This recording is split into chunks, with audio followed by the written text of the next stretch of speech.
Throwing caution. I do like that. If you can put that picture back up, Brooks, of that. It is the Mountain Dew. Someone He chose violence. Hey, in the chat. Yes. Hey, with a pistol, too. Yeah. And I like what's lit up right behind him. Liquor. He's been in there. Throwing caution in his close to the wind, 66-year-old Minnesota man was spotted outside of his home, quote, chainsawing while butt-ass naked, according to police. Now, Paul Severson was charged Tuesday with disorderly conduct in connection with alleged nude displays outside of his residence in the city of Lake Crystal. I remember Crystal Lake was Friday the 13th. Oh, yeah. Not Lake Crystal, though. Now, after interviewing multiple witnesses, sheriff's deputy observed a nude Severson, quote, appear from beside a shed. Cops advised Severson that he could not be naked outside with children around and people driving by. Neighbors reported that Severson, quote, did yard work while nude, with one witness saying the suspect was chainsawing while butt-ass naked. Seems risky. Seems very, very risky. Humble brag. Yeah, I mean, depending on what you got going, that could be a problem. How excited you are about chainsawing, Jim. You hit your meat with a chainsaw? That's done. That is lights out. That is absolutely done. Yeah. Researchers said they spoke with an eyewitness who claimed to have seen Bigfoot crossing Interstate 80 in early October, saying he was, quote, sincere and credible. An investigator with the Bigfoot Field Researchers Organization wrote in his report that the witness was retired civil engineer and Air Force veteran. Now, the witness initially reported the sighting took place 5:30 p.m. He claimed he was traveling roughly 150 yards behind another vehicle when he noticed something strange. A dark figure appeared to enter the highway ahead of the other vehicle. It was described as a human-like head and shoulders standing over the vehicle in front of him, and the whole body was dark. Witness told researchers he thought the figure was, quote, out to get him. He thought, what in the hell is he doing? He's going to get hit. He continued saying what shook him was the way the creature moved across the highway. He said it wasn't quick or jerky like a sprinter, but fast and smooth, almost seeming to glide across the lanes. Yeah. He said it was like Vince Young in the 2005 national championship game. That guy's playing his part now. Yeah, he really didn't say that. Oh, did he not? I came up with that. So anyway, they got no evidence. I don't know why we don't offer a big reward, and we can go back. We've talked about the Bass Pro Shops. $10 million. If you kill Bigfoot and you bring us his carcass, we'll give you $10 million. Yeah, it's because Bigfoot doesn't exist. That's why we'll never have to pay that one off. We'd have pictures now if he existed. Our video. That is our trash today. Final thoughts brought to you by our friends at Champy's World Famous Fried Chicken. Man, Sterling and the crew down there do such a wonderful job. Megan and the folks who have been with him now for over a decade at that location in Alabaster, just off of Highway 119. The po' boys are delicious. I love the sausage, cheese, and pickle plate as an appetizer. When you swing by in there, you can get the unbelievable hand-cut chicken fingers, the chicken that's cooked to order, brined overnight, comes out piping hot. Get all your favorite Next Round gear all in one place. NextRound.store. From our Next Round hats to the logo tees to the all-time best-selling Y'all Can Have the Rest shirt. You can look your best by shopping with us at NextRound.store. Take the next round anywhere with NextRound.store. It's bow time. Tired of choosing between sweet and savory? Why not have both? Introducing Bojangles' new chicken and bowberry waffles. The bold Cajun chicken filet you love, now drizzled with a bowberry honey glaze and sandwiched between two warm waffles. Which means your favorite meal of the day just met your new favorite dish. And lucky for you, it's served all day. But it's only here for a limited time, so try chicken and bowberry waffles at Bojangles today. It's bow time. Have you been injured in an 18-wheeler accident, company truck accident, car accident, or work-related accident? Call Alabama's largest personal injury firm. Alexander Shannara Trial Attorneys will fight for every dollar you deserve, and it won't cost you a dime. Trust me. What do you say, man? Call me, Alabama. Call 659-777-7777 or go to shannara.com. No representation made that the legal services provided are better than legal services provided by other attorneys. Jim Dunaway, Lance Taylor, Ryan Brown. Live from the Birmingham Racecourse Casino Studios, the Next Round, presented by Bud Light, is on now. We start Veterans Day today live. Thank you to all the veterans families out there for your honor, your sacrifice, and all you do out there. LTD&B, you guys good on this Tuesday now? Yeah, I got on my Folds of Honor gear. Wonderful organization. We always recommend on any day, but especially on Veterans Day, foldsofhonor.org. Foldsofhonor.org, a tremendous organization that we support here on this show, and our friends at Anheuser-Busch have supported for years. They give scholarships to the family of deceased and Purple Heart recipient members of the military and first responders. It's an incredible organization that we've always supported, Folds of Honor, because we are all united on this show that the United States veteran is the most important person we have. Yeah, I absolutely love some of the things that we've been able to do with that organization, and I'll see Charlie later today. He asked me if it's baseball season yet. Big Florida State fan. Florida State fan, Charlie is. Folds of Honor. No, Charlie's still playing football, believe it or not, kinda, for Florida State, kinda. We got some baseball Debatable. news. The Braves catcher's the Rookie of the Year. But thank you to the veterans and all you have done and are doing for our country. Go ahead, Brown. Did your grandfathers serve in World War II? My grandfathers did. He did. Both my grandfathers. Well, one served in the Korean. My maternal grandfather served in the Korean. My paternal served in the Navy in World War II in the Pacific. Yeah, my mom's dad served in the in World War II, and then my late how do I get there? Bethany's grandfather served in the Korean War. Yeah, that's a different breed back then. It really was, different breed of person. I don't think they complained as much as we do. No, different breed back then. Thank God they were there. Yeah. My brother's a Marine. Thank you to all the veterans and everybody that serve our country and continue to do so. We appreciate your service and the sacrifices of your family, too, especially those that are still active, serving around the globe, away from home, the empty chair at the table some nights as we get the holiday season rolling in. Football last night, always exciting in the National Football League, another primetime thriller, 10-7 between the Eagles and the Packers. This one had a huge impact with the Eagles now in a great position, 7-2, heading towards likely number one seed, maybe down the road. I know Rams the best team in the world, you said yesterday on the show, but the Eagles getting a W last night. Well, look, and Jalen Phillips coming in from your Dolphins made an immediate impact. Told you that would I happen. was telling Brown I didn't get to see 1 minute. I was watching on my phone, literally watched almost of a whole fourth quarter on my phone, just because my setup, I guess it was only temporary for the weekend. So for whatever that's worth, home field is so so important, especially in the NFC.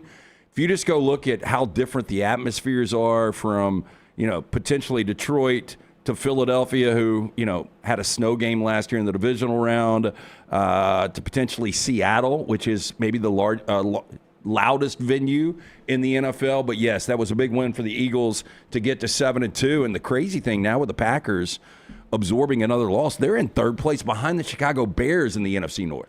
Yeah, I mean, this was a team maybe a couple weeks ago, 2 or 3 weeks ago, we were talking about it was after the Pittsburgh win. Oh, I saw. That might be the best team in the NFL. I saw Stephen A. Smith had his number one team, for whatever that's worth, was the Green Bay Packers just 2 weeks ago. Yeah, and now this is a team that doesn't even lead their division. Detroit and Chicago are tied for the lead of that division.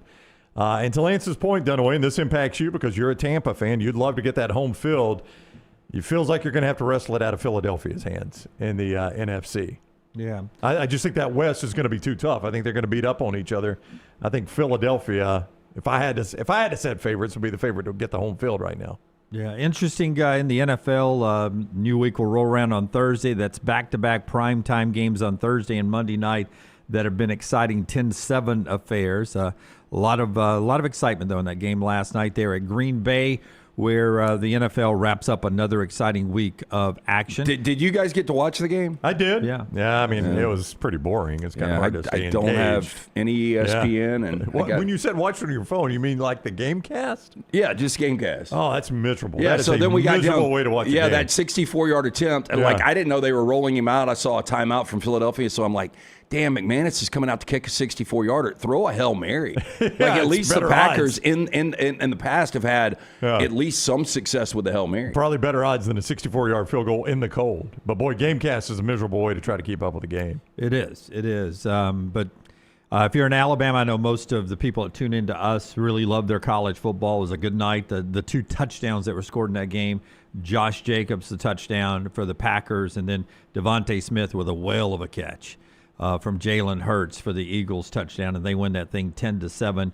5-3-1 Green Bay, 7-2 Philadelphia now, and more NFL conversation throughout the day. Don't forget you can go back and get Brock Heward and Lance's Unlocked on this platform. It's Unlocked every Monday, and it's available for you all week, where they talk college football and life and the NFL and all of that right there at Unlocked.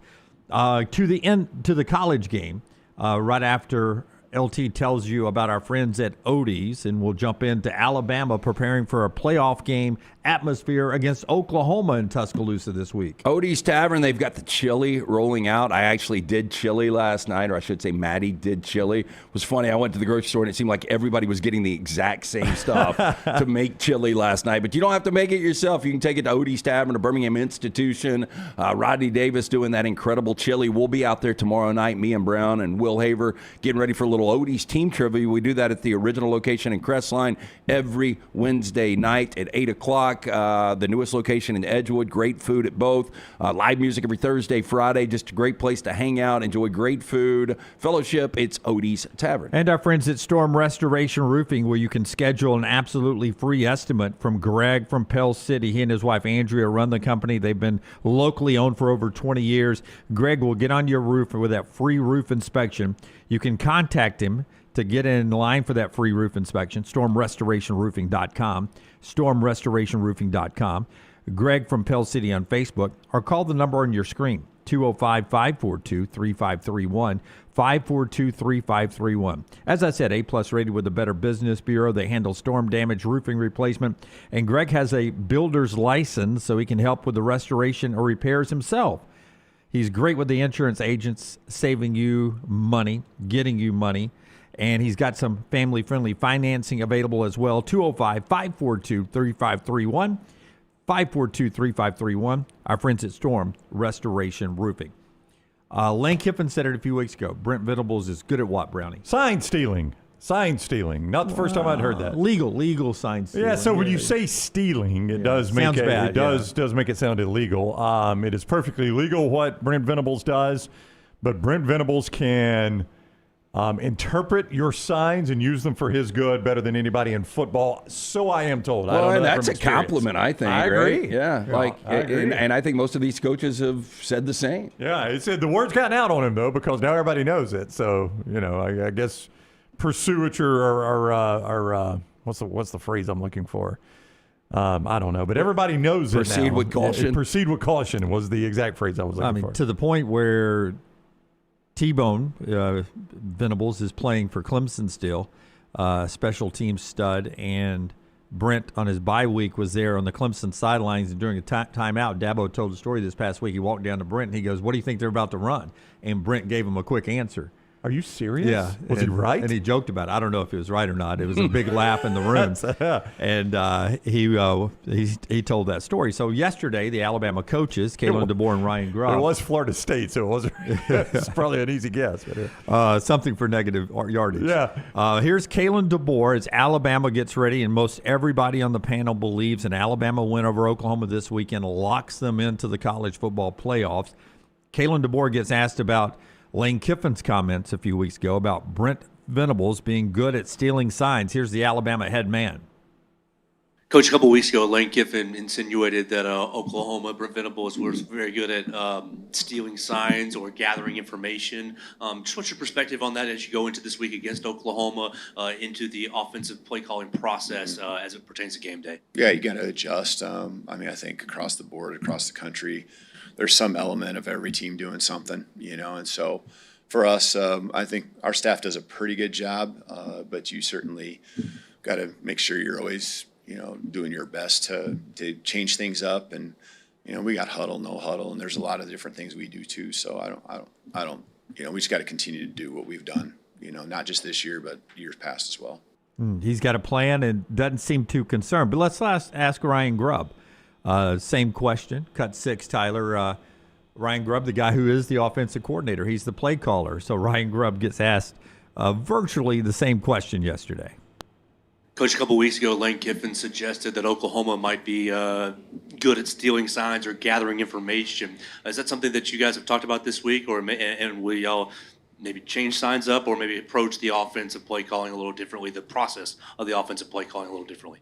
For sure, on all fronts. They're good at that, number one. And number two, we'll be changing everything. So if Coach Venables is listening, just know they're all changing. But they do everything within the parameters of the game, though, and they're, nothing illegal about what they do. They're good at what they do, so certainly have to take that in consideration. Yeah, so by the way, great looking hoodie there from Ryan Grubb in their Veterans Day gear. It's a good looking hoodie. I will say this, since Lane Kiffin pointed it out, the 2 games they have played, they have given up 34 and 27, which is well above their average.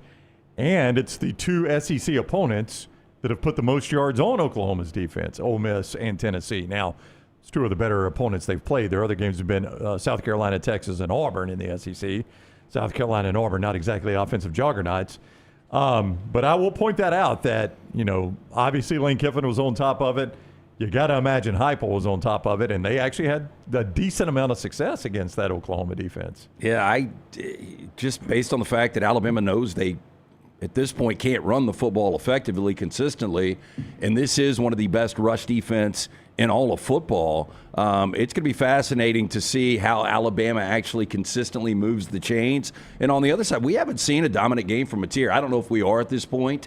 He just seems like he's never been 100% healthy, and I think it's unfortunate because I think there is a narrative out there. Look, the transition just from him playing at Washington State and being a dominant offensive player to coming to the SEC, it's just not working out. He was so different, and again, this is before they got into the meat of the SEC schedule. Before the thumb injury, he was a different player. But a bye week, so now 2 full weeks without playing to get healthier, you don't know what you're getting with John Mateer. That's a point of concern for me that you'll get closer to pre-thumb injury John Mateer in this game coming up this weekend. So that's a big game to watch. Betting line around 6.5? 6.5, yes. 6.5 for Alabama and Oklahoma this week. Interesting coaching carousel scenario here. Can you pop that cool hoodie Ryan Grubb picture back up for me again real quick? First of all, cool hoodie for Veterans Day. You like that one? I had that hoodie on yesterday, but the Rams version. Yeah. The exact one. So I don't know if Fanatics they don't do that. It's Alabama specifically made. They don't do college. I don't know. If you go to NFL Shop right now, you can get all 32 teams in a variation of that hoodie. I didn't know that college actually was doing it. Yeah, I think that's Alabama specific made, but maybe I'm wrong. Yeah, I don't know why they wouldn't do it though. Yeah. Available on the Roll Tide shop for $115. There you go. Yeah. Is that part of Yay Alabama? Does that go to the kids? I hope so. Yeah. I would hope so. Yeah. That's good. That's good. By the way, Yay Alabama with an interview with Dave Roberts, who are good friends with Kalen DeBoer. That'll be dropping at Yay Alabama soon. Yeah, they were talking about that on the. They showed him obviously at the game. They were talking about that on the telecast. How he and DeBoer had just recently met. Like they're not lifelong friends. Yeah, but they've become really good friends. Yeah, yeah, it's interesting. Yeah, so he pops up at the game the other day, and I was like, "Is that Dave Roberts? Yeah, what is he doing here?" Yeah, it was weird. Then I got clued in on all that. Yeah. But here, Hunter is one of our great viewers and listeners. So he sent me this coaching carousel scenario here. Do you guys, can you pop Ryan Grubb back up, not hoodie related this time? Do you guys consider him a future head coach in college football? Yeah, I do 100%. too. Yep. I do too. And the more success they have this year, could cycle him around this year. A lot of jobs open. Hunter sends this to us. Jed Fish, who's the head coach at Washington right now, where DeBoer and Grubb was, is a Florida grad. If he leaves Washington and takes the Florida head coaching job, do you think Ryan Grubb is in the mix for the Washington Open? I would say 100%. I would say 100%. I just can't believe Florida would get to the point of hiring Jed Fish, which would be my issue with this scenario. Well, here's the interesting with Fish. I thought he was at a place that he would want to stay. Obviously, he would take Florida over Washington, but Brock brought this up on Unlocked yesterday, and this is very interesting. Fish's wife and kids have relocated from Bellevue, Washington. They don't like it at all. To relocate to where? Oh, see, they've moved to Tucson, Arizona. They do not like Seattle. Back to where they were living. Back to where they were, and so Fish is. I mean, it seems like he is looking right now. Well, see, I heard it differently. I didn't think they had moved at all because their daughter's 16 years old, and Fish had what's the number? 11 different colleges and NFL jobs since 2008. His 16-year-old daughter had changed schools 5 times in her time, and they wanted her to finish out with the classmates she liked and didn't want to relocate her again. Yeah, I don't know. I mean, this is just what Brock said yesterday on Unlocked. He said, a lot of people are reading really into this, that they have completely relocated. They've gone back to Tucson, and he seems to be open for the UCLA job. Can you imagine leaving Washington to go to UCLA? No. I mean, that is frying pan into the fire. I mean, Washington's going to be a tough enough job in the Big Ten. UCLA's infinitely more difficult. Yeah, these situations bother me, though, and this is the problem with coaching searches in year, because Washington had everything in front of them, and then they go out and laid a complete dud on the road at Camp Randall where they didn't score in the second half. And you heard Joel Klatt say it yesterday. He believed like Fish was, franning it up, talking about, very interested in the Florida job. And, man, it's just it is so, I don't know, disturbing that you have everything in front of you and you aren't prepared for one particular opponent because you're looking at another job? Yeah, as you can't answer this as a Florida fan because neither one of you are Florida fans. But they would not be excited. That's my question. Yeah. Do you think I get excited about Jedd Fish?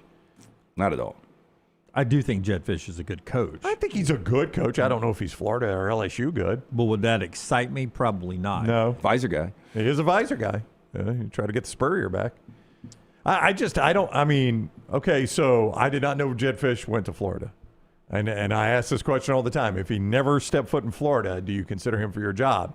And if that answer is no, then why are you considering him for your job? Just because he went to your place. Now, it's got to go a little bit deeper than he just went to Florida. Because he had success at Arizona, obviously. Right. That's why he's the Washington coach. But, I tell you, that Florida job's a big job that they've messed up a lot. And to me, Fish seems like a reach. Where was he before he was at Arizona? He's been in the NFL a lot. Wasn't he offensive coordinator for the Miami Hurricanes? Yeah, for the Hurricanes for a little bit. And he's bounced around in the NFL. Jedd Fish is one of those guys, to Lance's point, or your point, however, how many times they've changed schools. 11 different colleges and NFL jobs since 2008. Yeah, this is that a guy, a lot? He's bounced around a lot, yeah. I'll give you his. You think he's ever dropped off team gear at Vapor? Well, have a little stability. Like, even if the wife, that would suck, but if the wife and kids want to stay in Tucson, then, she'll be out of school soon enough. So here you go. Starting in 2002, Houston Texans, Baltimore Ravens, Denver Broncos, Minnesota, which I think is the college, not the NFL team, Seattle Seahawks, Miami Hurricanes, Jacksonville Jaguars, Michigan Wolverines, UCLA, LA Rams, New England Patriots, Arizona, Washington. That's since 2002. That's how many places this guy has coached. Right. So, and he's 29-32 career. I just don't know what about that screams Florida. But maybe I'm missing something with Jedd Fish. I think he's a respected guy. But I don't know what in his career says, I'll tell you what, let's turn the Florida program over to this guy. Clay Travis coming up to start Hour 2 in the middle of Hour 2 at 10:30 Central Time. If you're watching us live, Brooks Austin, the film guy, joins the show.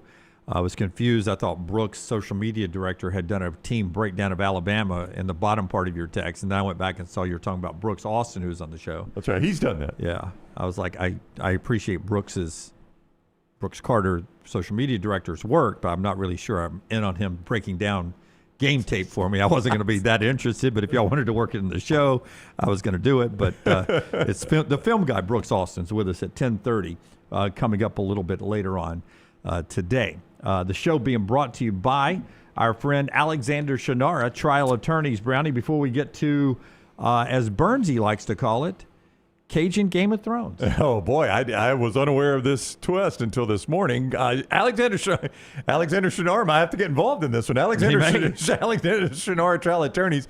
When you find yourself in need of an attorney, say you're a former LSU coach, Shinara.com. That is where you start. You don't pay a dime unless they win your case with Alexander Shinara trial attorneys.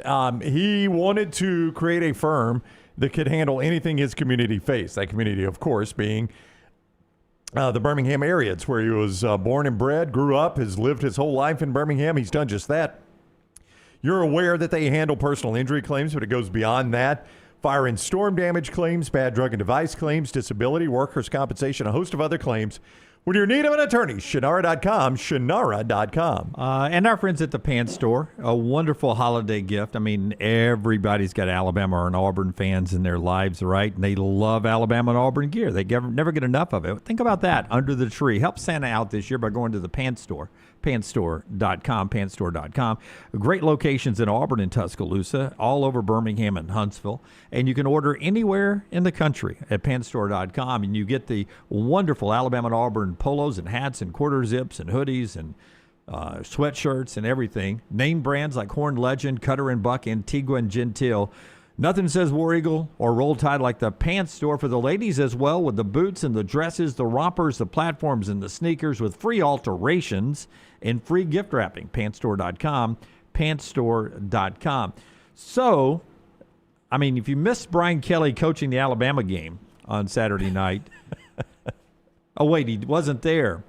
On Monday, yesterday, the LSU Board of Supervisors let Trace Armstrong, the representative from Brian Kelly, know that Brian Kelly had not been formally terminated until yesterday. Oops. Yes, again, Frank Wilson was the coach Saturday. Am I right about that? Hey, Okay. yeah. It seems as though he had been terminated.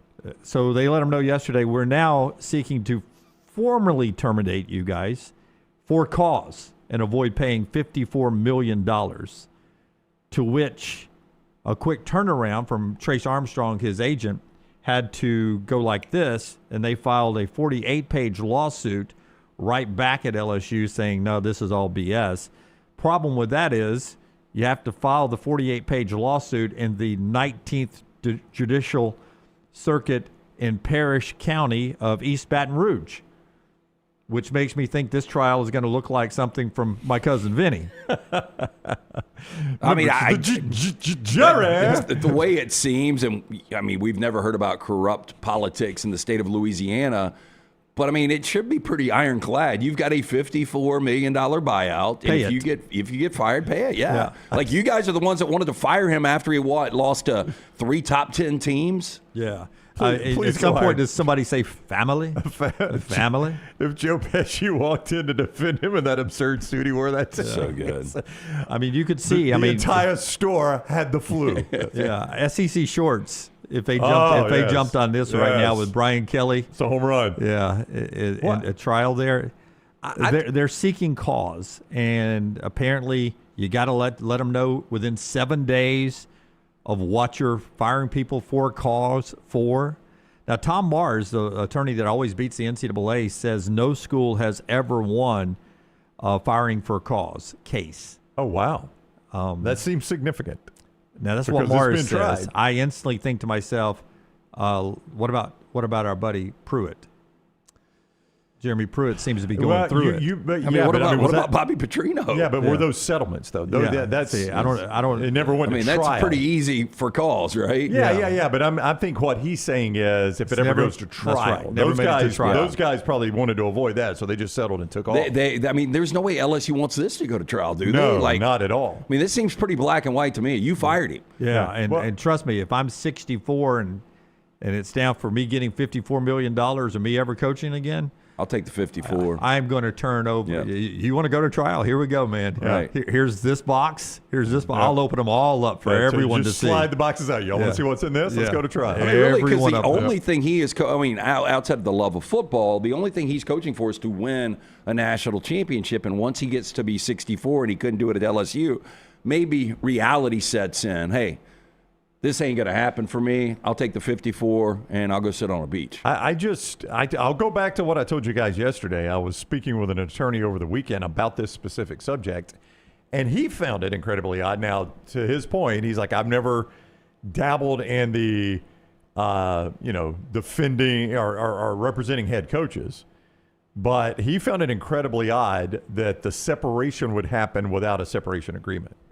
Whether fired, resigned, any of that it's obvious. Everybody is talking about the fact that there's no separation agreement at this point. There's no agreed upon buyout. There's none of that. How did they you're not not coaching. How did they not have that prepared? I know. Like, we kind of knew that Brian Kelly could be in trouble when you saw how the second half of A&M played out. Do you not have, if you're LSU, your attorneys on retainer draw something up immediately. That was part of the Board of Supervisors LSU. They said yesterday that Scott Woodward did not have the authority to fire Brian Kelly. So he was not officially fired. Because the athletics director, the director of athletics, the director of the athletic department had no authority to fire the guy, is what they're saying? The governor did. By the way, apparently so. By the way, Verge Osbury, the acting AD or the full-time AD, whatever he is in this version of Cajun Game of Thrones, he was in the room when it was happening.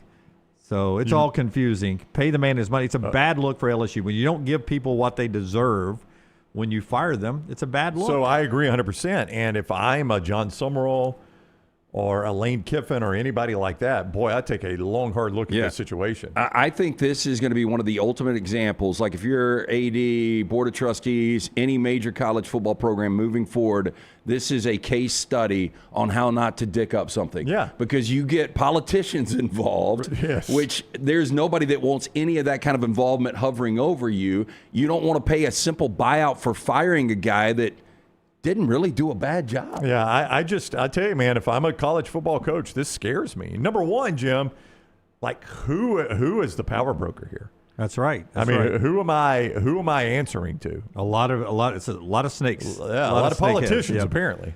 Tom Mars, no school has ever won a termination for cause lawsuit, even when they could allege grounds with a straight face. Thus, it seems unlikely that LSU could set a new precedent when everyone in college sports is laughing at them for taking a position that's absolutely absurd. Tom Mars, who I think is undefeated against the NCAA. Bojangles' tender moment of the day in the opening segment today. Tell us about Bojangles brownie. I'm assuming that wasn't it. That wasn't it. The tender moment of the day presented by Bojangles every single day. It is a great idea for your holiday parties. Let Bojangles cater those fun holiday parties, those hand-breaded chicken tenders, the Bo Bites, the great sides, biscuits, sweet tea. It's all right there, those hand-breaded chicken tender bites. The Bo Bites available right now. That peach honey pepper dipping sauce is phenomenal. We've had it up here. You can get a great deal there at your local Bojangles on that. And contact them about catering your tailgates, your college football watch parties, your holiday watch parties, or your holiday parties, all of that right there at Bojangles. You can make it bow time. All right, Forrester, before you played the video I sent you, how many of us watched, everyone in the back room and over here in front room, of the six of us, how many of you watched Friday Night Lights, the TV show? I watched one season and tapped out. Okay, you get to raise your hand. That's 4 one of season. 2. I can't remember if this was first season or not. Minka Kelly. What was the most unbelievable thing? The high school senior at Applebee's was banging some road traveling salesman. Yeah. What was the most unbelievable football part of the show? How well the backup quarterback played after the guy got paralyzed. That is true. Sarensen, right? Sarensen came in. I'm trying to remember that. Yeah, it has been a long time. I remember Minka Kelly. I do remember. There was that a lot of there was a lot of sex and drinking. Yeah, Minka Kelly might have been the most unbelievable thing. So there was a scene that was carried live on local TV because there was a tie. Oh yeah, that kept Coach Taylor and his team from being in the playoffs. They had to, because they'd lost the game they weren't supposed to lose, and they had to go and find out. Yeah. And it came down to a 3-way coin flip. It's actually a real rule in Texas, and it just happened the other night. This is the high school coaches from Amarillo High, Lubbock High, and Cap Rock High at the Valero gas station. Why do we do it? Meeting at a Plainview gas station for a 3-way coin flip. And the winner goes into the state playoffs. The losers are out. Oh, that's awful. And they do the 3-way coin flip, and all the coaches are there to watch. And Amarillo wins the coin flip, and they are the number 4 seed. Oh, unbelievable. How does a 3-way coin flip work? So it's odd man out. Yeah, you flip, and if there's 2 heads, 1 tail, the tail wins. Yeah, Oh. But if everything matches the first time, you just keep flipping until you've got an odd man. Gotcha. Yeah. Yep. So real life coin flip. How do you get how do tiebreakers?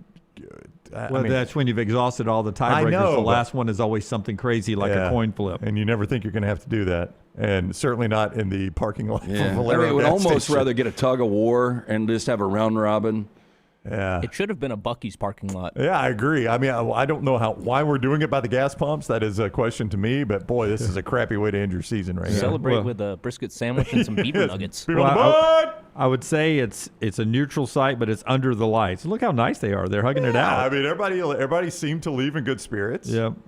Well, Congratulations. Crappy way to end your season. It really is. For whoever was the odd man. Yeah, I just thought that was it's unique. All those Texas high school coaches look the same. They all got goatees, former linebackers. Yeah. That guy looks sort of like the guy that was on the Netflix show. Buddy Stevens or whatever his name was. Oh, Buddy Stevens. Buddy Stevens, yeah. Look at that. Yeah. So I'm assuming he won. He's in. He seems happy. Congratulations. He's crying, man. Yeah. Yeah, good coaching. Way to call whatever you don't even call, you just flip. Yeah. Good coaching. That's our Bojangles tender moment of the day. Real life Friday Night Lights. Not pictured there, Minka Kelly. Would have made it a lot better. Can you imagine, though, back to firing, like if somebody has missed playoffs 6-7 years and you lose out on a coin flip and then end up getting fired? I'm flipping for my future. Brian Kelly. I can see Brian Kelly at that coin flip. All right, when we come back, more college football on the field there. Clay Travis 30 minutes away on the show that is being brought to you by our friends at Bud Light on the road this week, and it's free. And it's free in Tuscaloosa. No Lance with us on location. It'll be Brownie, me, and some special guests who will be joining us throughout the show. 11 to 2 again, 11 to 2 Friday. Brought to you by our friends at Adams Beverage and Bud Light. Easy to drink, easy to enjoy. 11 to 2 this week at Innisfree. Should be a lot of fun in Tuscaloosa for the big playoff game. Playoff implications, Oklahoma and Alabama. More on that game when we come back on the next round. Follow Scott Forrester on Twitter at ScottForresterTV. Have you been injured in an 18-wheeler accident, company truck accident, a car accident, or work-related accident? Call Alabama's largest personal injury firm. Alexander Shinara Trial Attorneys will fight for every dollar you deserve, and it won't cost you a dime. Trust me. What do you say, man? Call me, Alabama. Call 659-777-7777 or go to Shinara.com. No representation made that the legal services provided are better than legal services provided by other attorneys. What are you waiting for? It's non-stop gaming action at Birmingham Racecourse Casino. Come play more than 900 of the latest and greatest games around, featuring fun bonuses and big jackpots. You can wager and win on horse and greyhound races from all over the world. There are more ways to win at Birmingham Racecourse Casino. Birmingham Racecourse Casino, located off I-459, exit 31, Derby Parkway. Must be 21 or older. Twin Peaks is the best in the game. Here, you're in the red zone for every college rivalry and divisional matchup all season long. I mean, where else are the scenic views as good as your view of the game? Only at Twin Peaks, the #1 sports bar. Never miss anything from the next round when you listen on demand through the podcast platform of your choice, Apple, Spotify, iHeart, or Google Podcast, wherever you listen. Always like, follow, subscribe, turn on automatic download so you can catch every part of the next round. Listen anywhere in the world, anytime on the Next Round podcast feed, and support the show by following, subscribing, and turning on automatic downloads on any podcast platform. Listen anywhere in the world, anytime on the Next Round podcast feed. Thanks for always making the next round a big part of your day. At Central State Bank, we are large enough to serve you and small enough to know you. Manage your money with ease, whether it's mobile banking, hassle-free checking, competitive loans, business solutions, or personalized financial advice. We're your hometown bank with big-time service. Visit us today and experience banking made simple, because at Central State Bank, you come first. Member FDIC. Hey, Lance Taylor from the next round to tell you about my friends at Michelson Laser Vision, located conveniently UAB Highlands. Almost 20 years ago, I went in for the procedure. Only took 12 minutes for both eyes. When I went in, I had 20/200 vision. I was legally blind. Now I have 20/15 vision, still 19 years later. Make the call today. Schedule a hassle-free consultation. 969-8100. Dr. Mark Michelson, Dr. Jen Michelson, Michelson Laser Vision. Make sure you tell them the next round sent you. 969-8100 or MichelsonLaserVision.com. Hey, let me tell you about our friends at Urology Centers of Alabama. Compassionate and comprehensive urological care with 35 physicians, 17 locations across Alabama. Their patient-centered approach to all of your urological needs. Remember, they've got that new men's health center. It is beautiful, helping men with a wide range of sensitive male issues in a comfortable environment. You can always go online, visit urologycentersalabama.com, schedule an appointment with one of their many urologists today. Catch up on all today's Next Round on demand through the podcast platform of your choice, Apple, Spotify, iHeart, or Google Podcast, wherever you listen. Always like, follow, subscribe, and turn on automatic downloads so you never miss any part of the Next Round. It's bow time. Tired of choosing between sweet and savory? Why not have both? Introducing Bojangles' new chicken and bowberry waffles. The bold Cajun chicken filet you love, now drizzled with a bowberry honey glaze and sandwiched between two warm waffles. Which means your favorite meal of the day just met your new favorite dish. And lucky for you, it's served all day. But it's only here for a limited time, so try chicken and bowberry waffles at Bojangles today. It's bow time.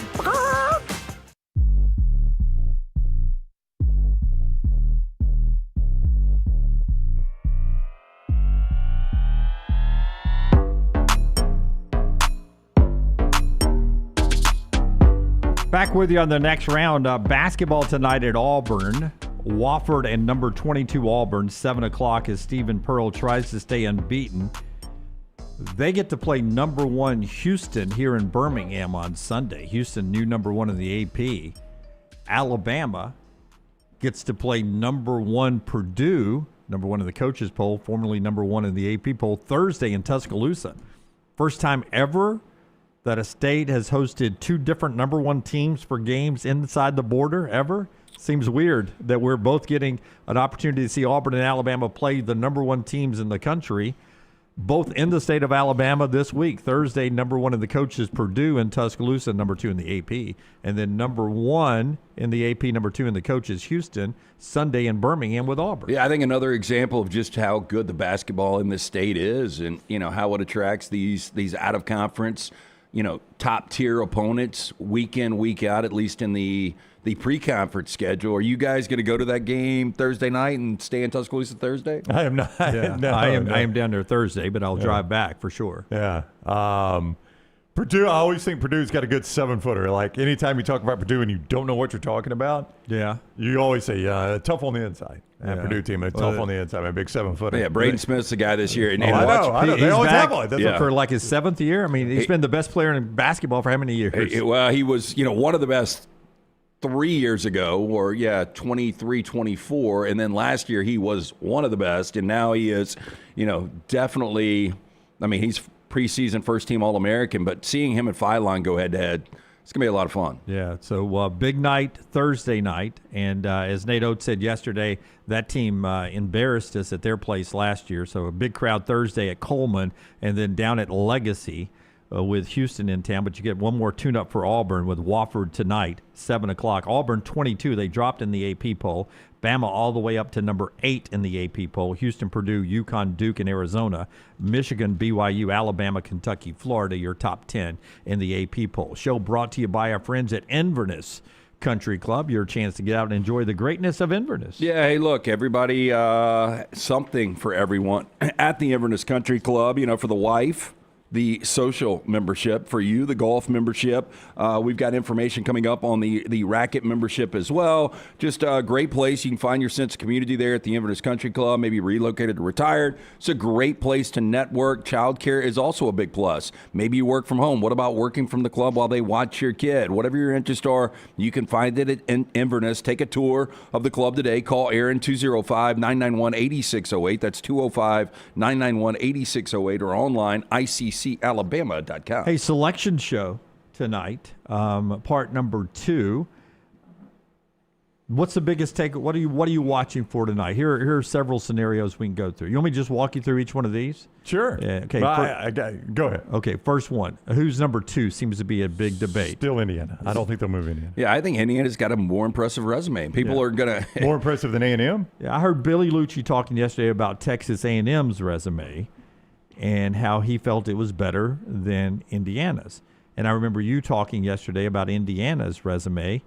And I'll just look at the road wins. I sort of agree with you. I mean, for Texas A&M, you've won on the road. At Notre Dame was impressive.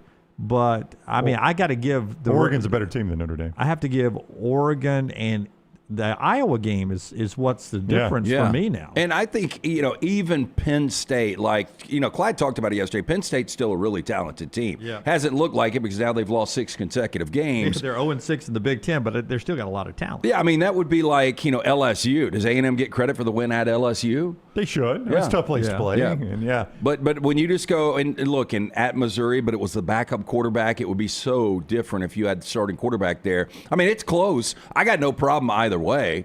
I kind of would love to see 1 versus 2 at the end of the year, but I still think A&M's probably going to find. I know people are going to doubt this. I just have a feeling the way Texas is playing right now, Texas is going to get them. I was talking, it's weird. I was talking to a cousin of mine this morning that's a big Penn State fan. Well, you talk to a lot of people. You talked to a cousin and a lawyer this weekend. Same person? Cousin was this morning. No, not the same person. Lawyer was this weekend at the golf course. My cousin is a big Penn State fan, and he said we had not talked all football season, and he said I just cannot imagine that this season. You take me back to the preseason, the way this turned out for the Nittany Lions. Is he an Alabama kid? Yeah, he's from Alabama. It's a long story why he's a Penn State fan, but he's been a lifelong Penn State fan. Yeah, I mean they're this year's Florida State. Yeah, I mean he was just like I just never would have imagined this happening, and I said in a weird way, it makes me believe Indiana more that they did what they did. Oh, yeah, I see that. Because, I mean, like I said, you watch the end of that game, you could tell that one team's got an interim coach and one team's got championship DNA. And I said Indiana's obviously the one with the championship DNA. Played like crap all game. Your team dominated them. But when it mattered most, when you had to have it, there it is. Yeah. And to me, like Alabama, I think's got that. You saw it against South Carolina.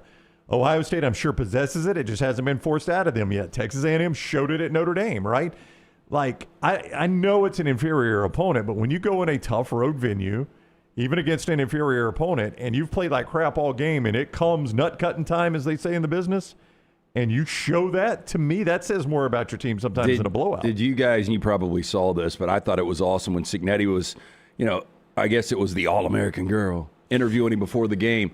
Hey, this team has never won in Happy Valley before. He was like, this team's never played here. That's right. Yeah. I do like that approach, yeah. That is a true statement. Yeah, no, it was. Yeah. And they were 2-25 all time against Penn State going into that game. But, he is – the mentality of that program is completely different. And Indiana in the past, you take that sack to begin that final drive, game's over. Yeah, I sometimes that tells me that you're a number 2 team.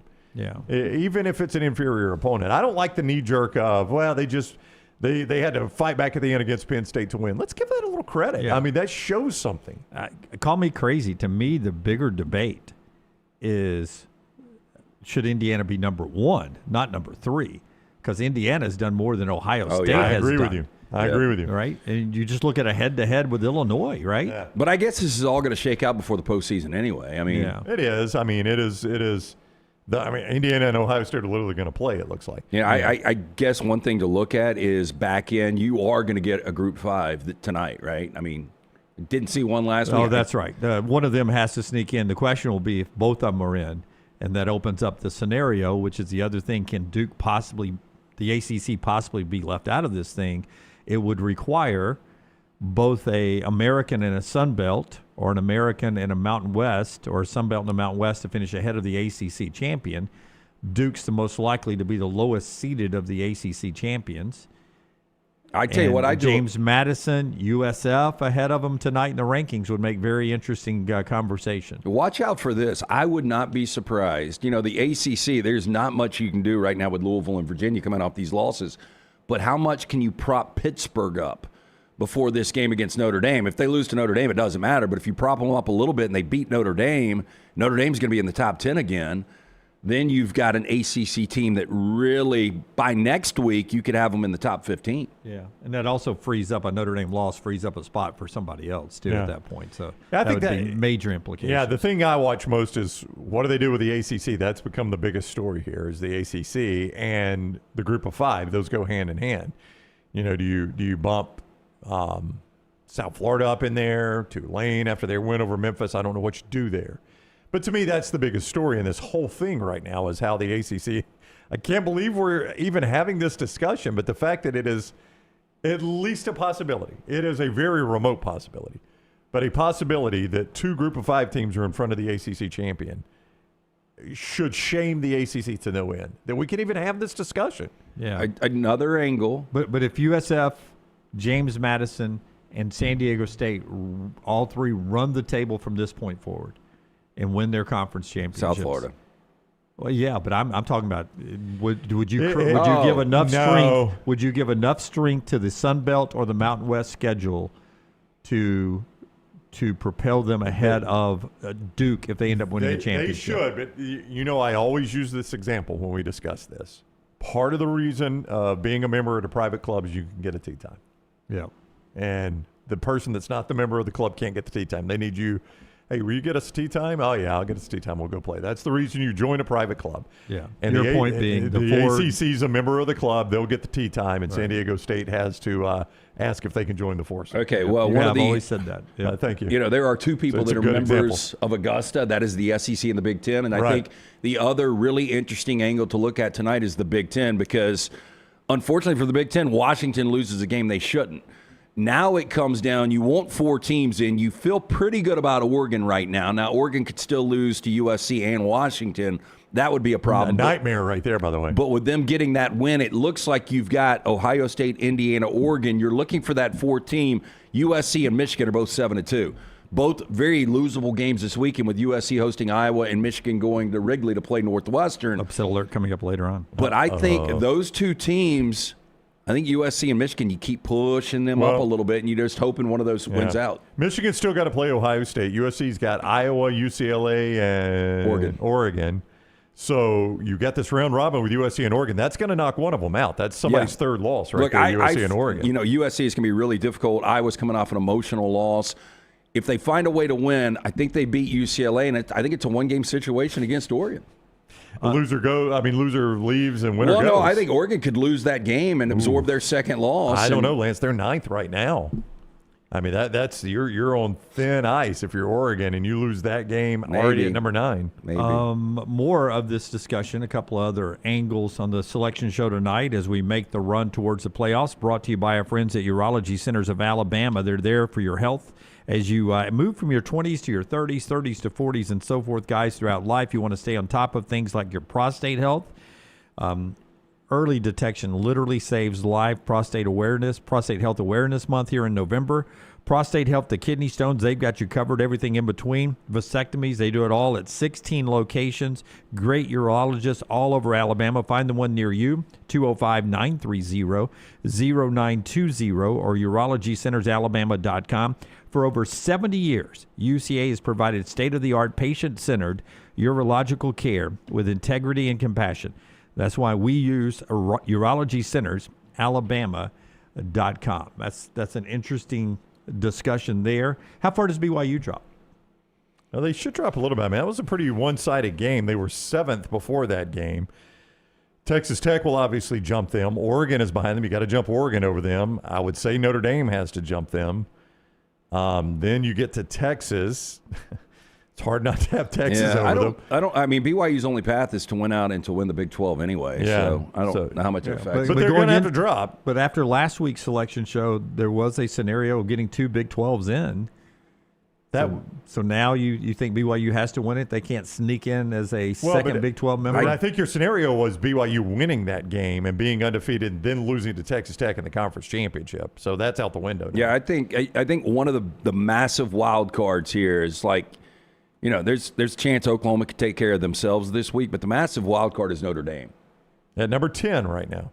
And I don't think beating Navy did anything to bump you up there, but somebody's got to jump BYU, and they may. But how many of these teams are pulling for Pittsburgh on Saturday? All of them. Yeah, everybody behind them. Texas, Oklahoma, Utah, Virginia, Louisville, Vandy, all those teams back there. Cut number 10, Tyler. We'll flip the script here. Cut number 10, since you brought that up.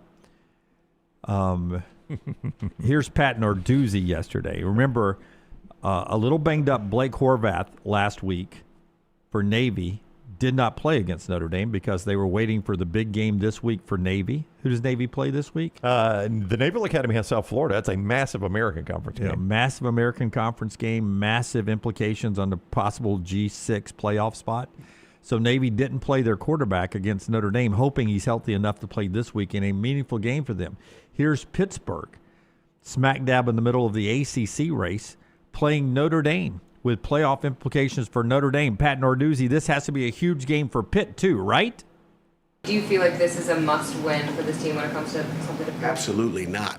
It is not an ACC game. I'm glad you brought that up. It is not an ACC game. I gladly get beat 103 or 110 to 10 in that game. They can put 100 up on us as long as we win the next two after that. But again, our focus is on Notre Dame and getting as many wins as we can, one at a time. Wow. Okay. Quiet part out loud, as they say. For all those teams pulling for Pittsburgh, I don't have a lot of confidence. Does he? I mean, if it gets to be a 14-point game, do you start sitting starters? Well, we saw Navy last week. It wasn't a healthy scratch. He was hurt. We'll see if he plays this week. Did not play their quarterback. Here's this guy telling you here in November, we're basically treating Notre Dame like an exhibition game. Yeah, if we get beat by 100, we don't care. You literally said that. As long as we win the next two. It could be 103-3 as long as we win the next two. But then it was like, but our focus is wholly on Notre Dame. It does not sound like it. Yeah. It does not sound like that's the case. I mean, God bless ticket sales people at Pittsburgh trying to get you to go to this game. Are we treating since they're not in a conference, or moving forward, do we treat November Notre Dame games like they're exhibition games? Well, I mean, keep in mind, a lot of those November games, unless it's the year that they're playing USC out there, which, by the way, that's not finalized yet, right? No, not yet. Oh, no, they don't have a deal yet. Okay. Normally, if they play USC in November, it's out in L.A. So, but other than that, what are they going to be playing primarily this time of year is ACC teams, right?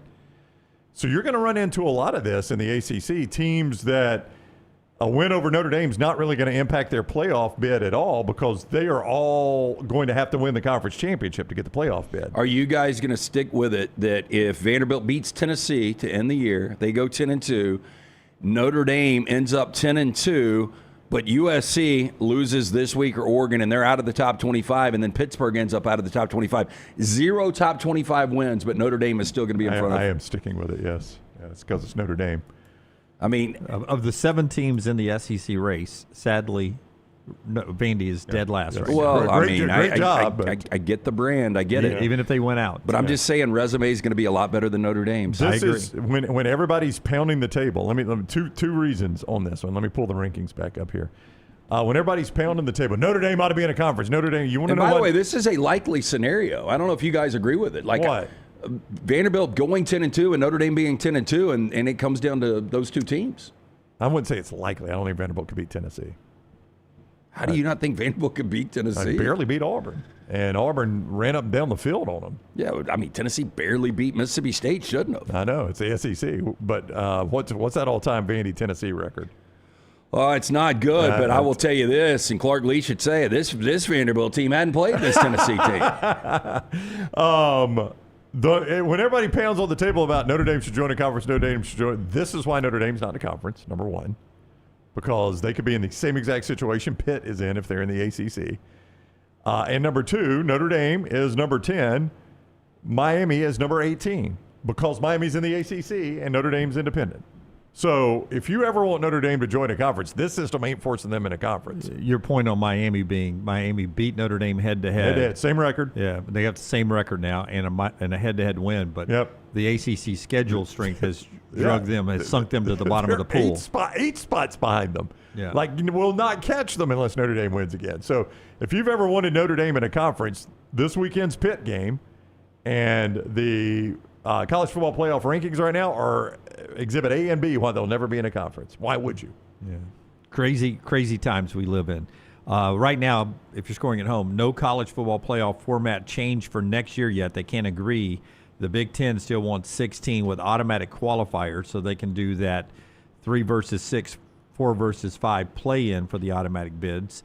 There's no desire to do that from the SEC side, who wants 16 teams with 11 at-large bids, just the best. And you look at the standings this year, and you know why, because the SEC would be filling up 7 of the 11 Vandy would at-large be in bids. there then, Yeah, Vandy would be no sweat at that point. So those two are at nowhere close to coming to a resolution on that. So if there's no resolution by, I believe it's December 1st, we play with this current format again next year. That's where we are in the playoff discussion. What LT and Tyler are watching, brought to you by Michelson. Before we get to Clay Travis, Michelson Laser Vision. 205-969-8100. Dr. Mark Michelson, the first to perform the laser procedure in the state of Alabama way back in 1995. I got the procedure done in 2003. I had the 20/200 vision. I was legally blind without the aid of contacts. After the procedure, 20/15 vision, better than 20/20. I've still got it. Make the phone call that I made. Ask for Amy, 205-969-8100. You can always go online for more information, michelsonlaservision.com. All right, so we've got an early access event for a new movie starring someone that I honestly didn't think I'd see on the big screen again. Aaron Eckhart, best known for his role as Harvey Dent in The Dark Knight. He will be in a movie called Muzzle, City of Wolves, where he plays an officer named Jake Rosser, who is haunted by PTSD from his days as a K-9 officer, and he leads a peaceful life with his family and retired K-9 socks. But the tranquility quickly dissolves when a ruthless gang targets them in a brutal attack. Determined to protect his loved ones, Jake and his new K-9 partner Argos delve into a violent underbelly of crime where Jake confronts corrupt officials, uncovers a perilous drug trafficking ring, and battles his own inner demons. So it kind of sounds like all of the Jason Statham movies that have been coming out over the past couple years, but now you got Harvey Dent and a dog. Okay, well, so let me ask you, why did you say Aaron Eckhart? Did he get canceled? No, he didn't get canceled. He just chose a bunch of bad roles after The Dark Knight, and he was supposed to be like one of those next rising stars. Okay, before The Dark Knight, though, Thank You for Smoking, The Company of Men. I mean, he was in some really good independent films. Yep, Dark Knight is what brought him to mainstream attention and should have catapulted him into being an A-list star, but it just never did. Max has added a movie I've never seen to its catalog, and that is Abraham Lincoln, Vampire Hunter. I know you didn't like Lincoln with Daniel Day-Lewis. I did not. I like this one better, I bet. Yeah. A little action in this one, I assume, not just people walking around talking. Yeah, and a little bit more historical accuracy. Yeah, there's no doubt. This is a documentary, essentially. If I'm well, speaking of monsters, I saw the one of the ultimate monsters. I saw Guillermo del Toro's Frankenstein last night. On Netflix. Well done. Very, very long. Brown, you would absolutely hate it. It's about 2 hours and 40 minutes. That's not terrible. Very, very gruesome, but it's so sad. So sad.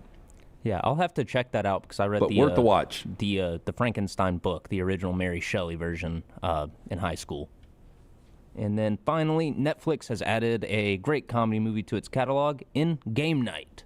Oh, Game Night's fantastic. Yes. Yeah, I love that movie. That's a funny one. And that's all I've got. Fat Damon and Jason Bateman were really, really good in that.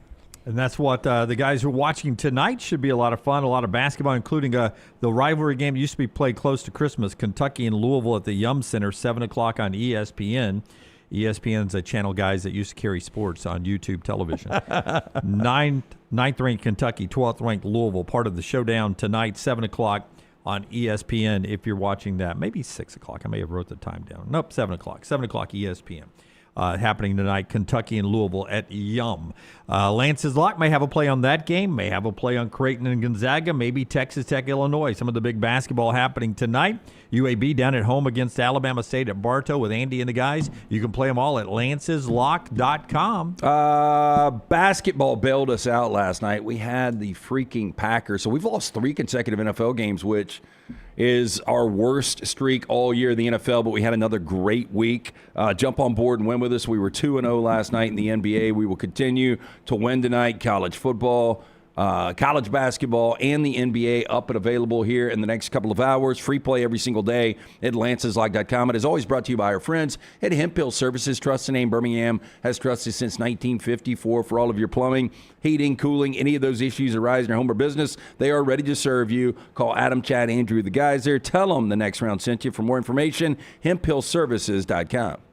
Yo, kinfolk, what's good, man? Let me holler at you for a minute. You know how life can be life. You're out there chasing that dollar. Every dollar is accounted for going somewhere. Then all of a sudden, bam! Out of nowhere, a car accident. All I had to do was hit up my people at Alexander Shannara Trial Attorney. You already know when that dude Alex pulls up the trial, he shuts down the litigation situation. Yo, go to Shannara.com. Hit him up at 659-777-7777. Call me, Alabama. No representation that legal services provided are better than any other provider.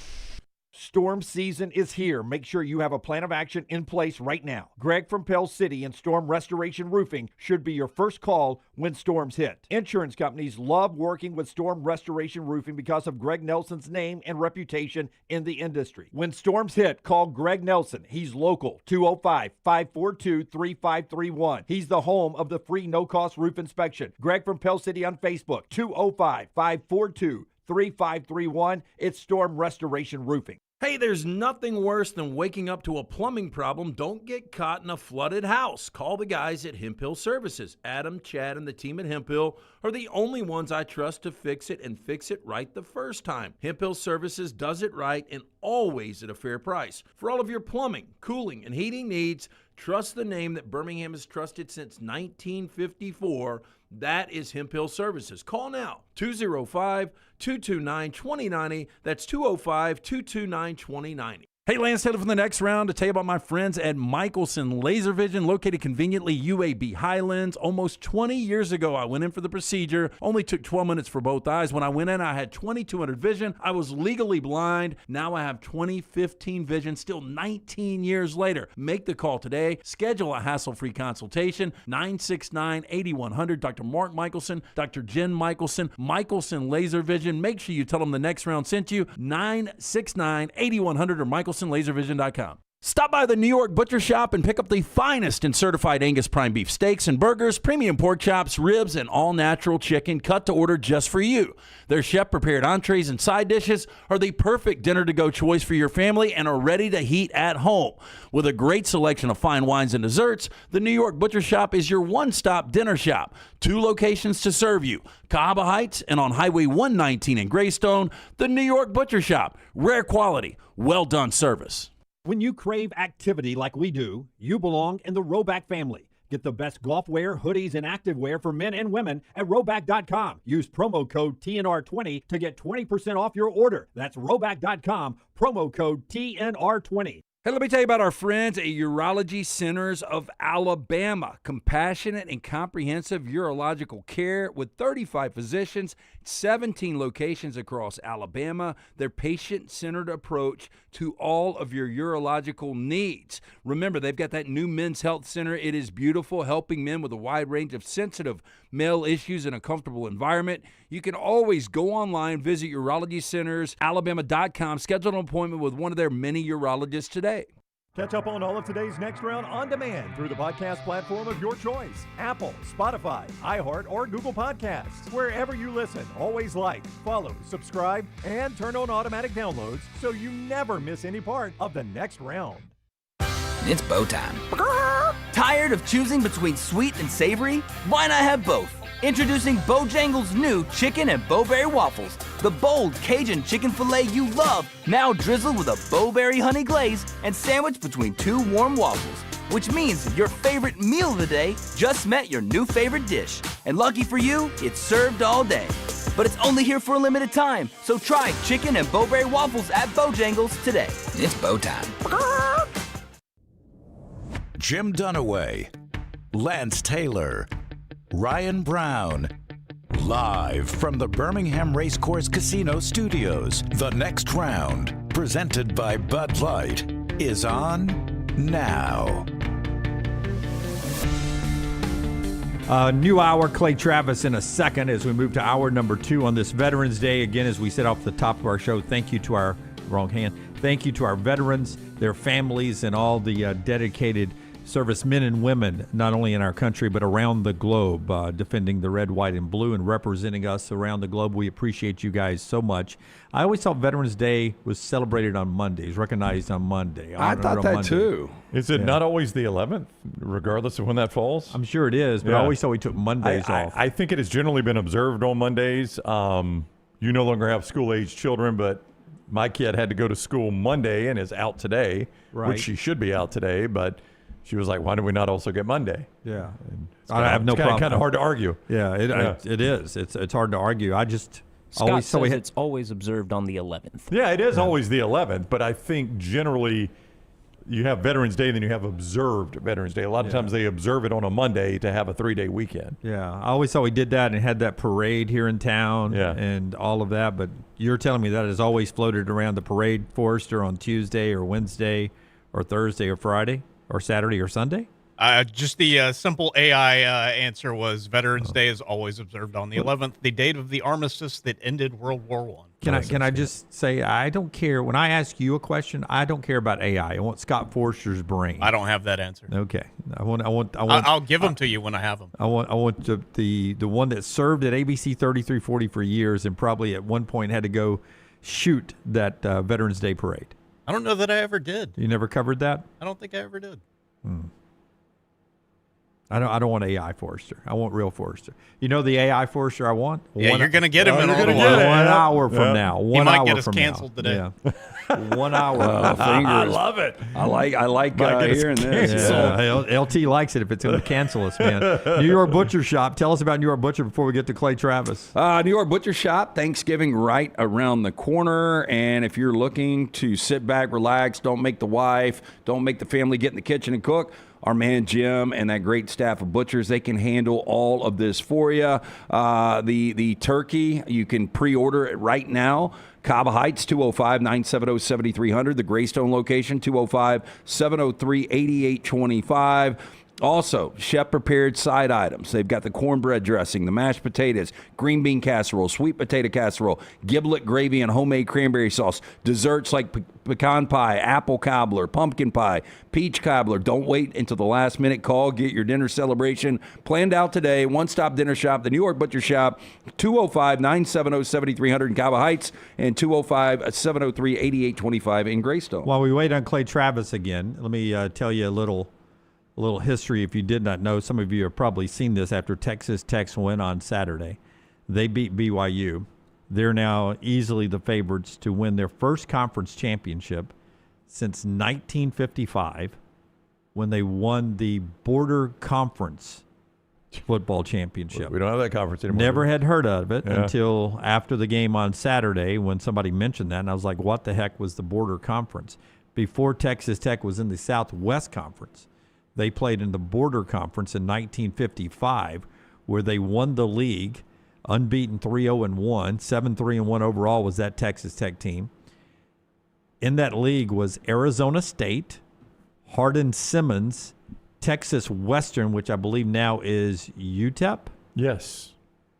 Arizona, West Texas State, and New Mexico A&M, which I think later became New Mexico State, but I'm Probably not sure. so, yeah. Not as bad a conference as I imagine. Arizona State, Texas Tech. I mean, boy, so we've come a long way.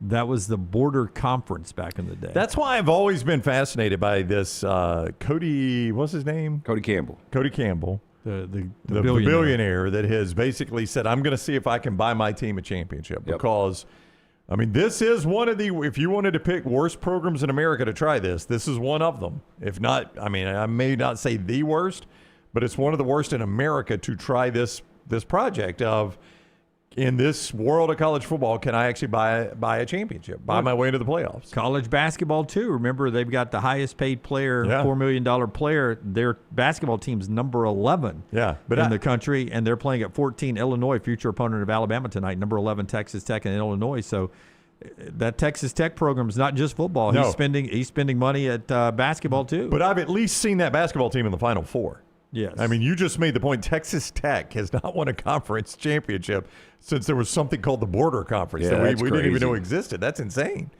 Clay Travis is with us now, the founder of Outkick. You also see him on Fox, at Clay Travis on social media. He joins us on the Alexander Shinara Trial Attorneys Hotline. What is up, Clay? How are you today? I'm doing well. How are y'all? Doing fantastic. Thanks a lot. The college football playoff rankings will be announced tonight. We were discussing it earlier. Could you make a case for Indiana being number one over Ohio State? Could you make that case? I think you could make that case. I think a better case is Texas A&M number 1 overall. Okay.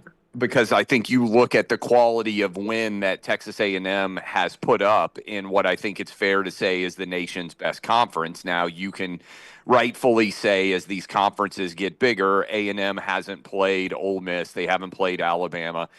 They haven't played Georgia. And that's a valid take, right? But, I mean, there are a lot of teams that have managed to lose to inferior teams. And Texas A&M hasn't just won. They've tended to be dominant. They beat Notre Dame on the road, which is, I think if you look at Notre Dame's performance since, one of the best wins of the season in college football. So, look, Ohio State has been very, very good. But their signature win, 14-7 over Texas, a Texas team that hasn't played that well on the road, a Texas team that needed to go to overtime to beat Kentucky, that needed to go to overtime to beat Mississippi State on the road in the SEC, a Texas team whose best win is Vanderbilt, and that's not taking a shot at Vanderbilt. This year Vanderbilt's been very good,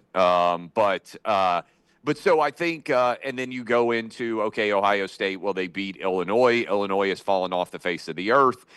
They beat Washington. Washington has fallen off the face of the earth. Ohio State has had almost no signature games that anybody has really wanted to tune in and watch. Obviously, partly that's not their fault. The Penn State game was expected to be sort of a showcase college football event for the week, and that did not happen. And so even the Michigan game, I know is a big rivalry game, but Michigan hasn't really been that impressive either. What's Michigan's best win all season? Nebraska? Probably. So anyway, I just, Michigan lost to USC. They lost to Oklahoma. I don't think the Wolverines have looked dynamic or national title contending this year. And so I think you could make an argument for Indiana. I think you could make an argument for Texas A&M. Okay, because you brought up Vanderbilt, I'm going to ask you a scenario I've asked these guys multiple times.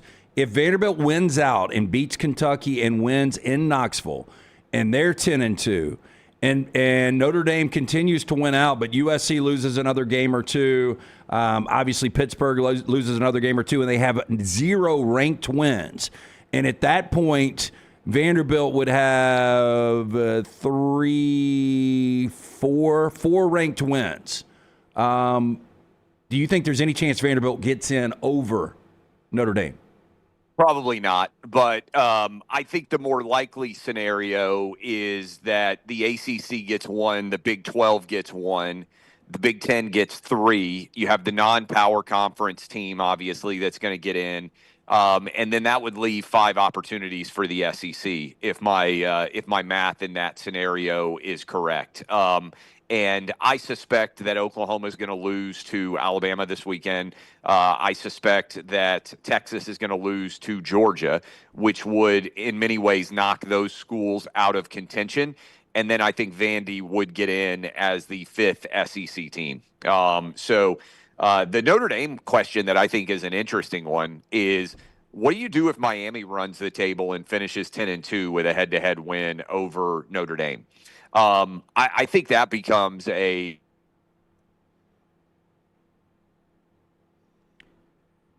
As we wait on Clay to return back, he froze there. He's talking about Miami running the table, not making it to the ACC championship game, being left out. There being an ACC champion, and then 10-2 Miami, 10-2 Notre Dame with Miami the head-to-head. But the big gap already there that the committee says on the eye test and the resume is massive. Yeah, I mean, I just don't see. I mean, right now they're separated by eight spots in the rankings. And if you pull up, I mean, if you look at the ACC standings, I suppose I don't have everything in front of me here that Miami could work their way back in this championship game. They probably don't want to at that point, right? Oh, I think they would almost have to. You would want the one and done, but I'm talking about to his scenario. If there's somehow you're 10-2, not playing in that game, you got a 10-2 Notre Dame. Yeah, Notre Dame's in front of Miami at that point. There's already an eight spot gap there. They've no matter what they do, they're not going to get back. Oh, I don't think they should. No, they've already told you they don't respect the fact that Notre Dame has beaten Miami. Or excuse me, Miami has beaten Notre Dame by the way they have them ranked right now. So I don't think that's going to change in a couple of weeks. So If you're Miami, you got to figure out a way to climb back in this thing, and I don't know that it can be done, though this is the ACC, so we shouldn't discount anything. But, I mean, I'm stunned if it's not like from the Pittsburgh, SMU, Virginia Tech, Georgia Tech group, 2 of those 3 playing for the conference championship there in the ACC. Conversation continues with Clay Travis if he rejoins us. If not, we'll jump to 4 downs. But the show's brought to you by our friends at Gutter Cap. You can tell us about Gutter Cap LT and how, man, the leaves blowing around in that wind last night when I was coming back from playing poker, the leaves are everywhere. Thank God for the Cap gutters. Yeah, 205-823-2212. Cap it, don't snap it. It's a dirty, dangerous job. The last thing you want to do is get out on that roof. You slip, you fall, you snap the neck and die. No good to the wife or kids. Cap it, don't snap it. Call Chris Stewart. He will come out, give you an absolutely free estimate. You'll never have to clean those gutters again. Gutter Cap, patent aluminum cover system fitting over most existing gutters. It will only allow rainwater in it. 205-823-2212 or guttercapbirmingham.com. Yes, please let us. I got Brett. If we get to him, can I see in case Clay pops back up? Yeah, we're going to call Clay, Tyler. Okay. Or no, wait a minute. Maybe we're not. Maybe we're going to listen to Clay here. All right. I'm here, I think. Okay, you're back. Thank you, Clay. Go ahead. We were just talking about the fact that Miami, though they had beaten Notre Dame head-to-head, the committee has already told you, Clay, they put no value in that. They're 8 spots apart. So, I mean, I think Miami's only shot at this thing is to climb their way back into the ACC championship game and win it.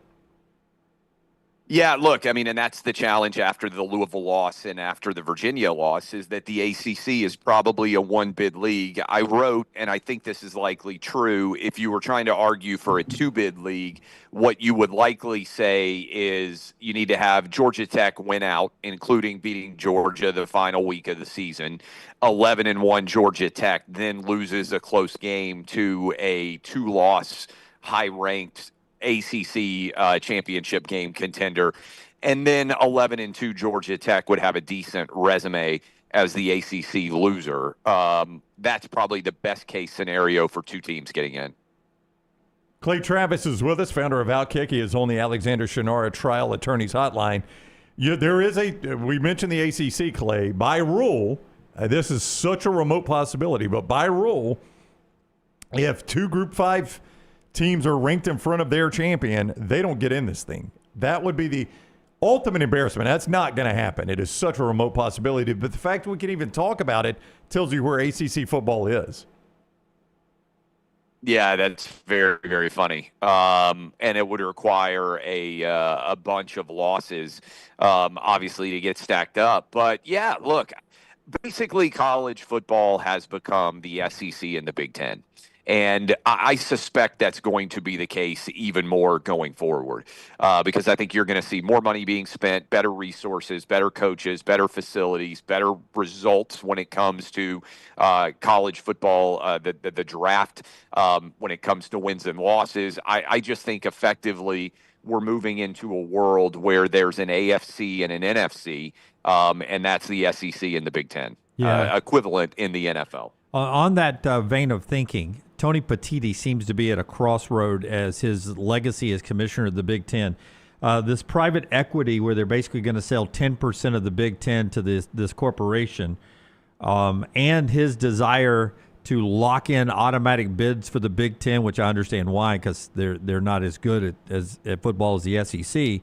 But this seems like Tony Petitti is banking on winning both of these battles right now. Do you think he wins one of these battles, both of them, on getting Michigan and USC to agree to this private equity and the college football playoff to go to 16 and get these automatic bids? What's Tony Petitti's future look like if he loses both of these battles? I think taking the private equity money is a bad move.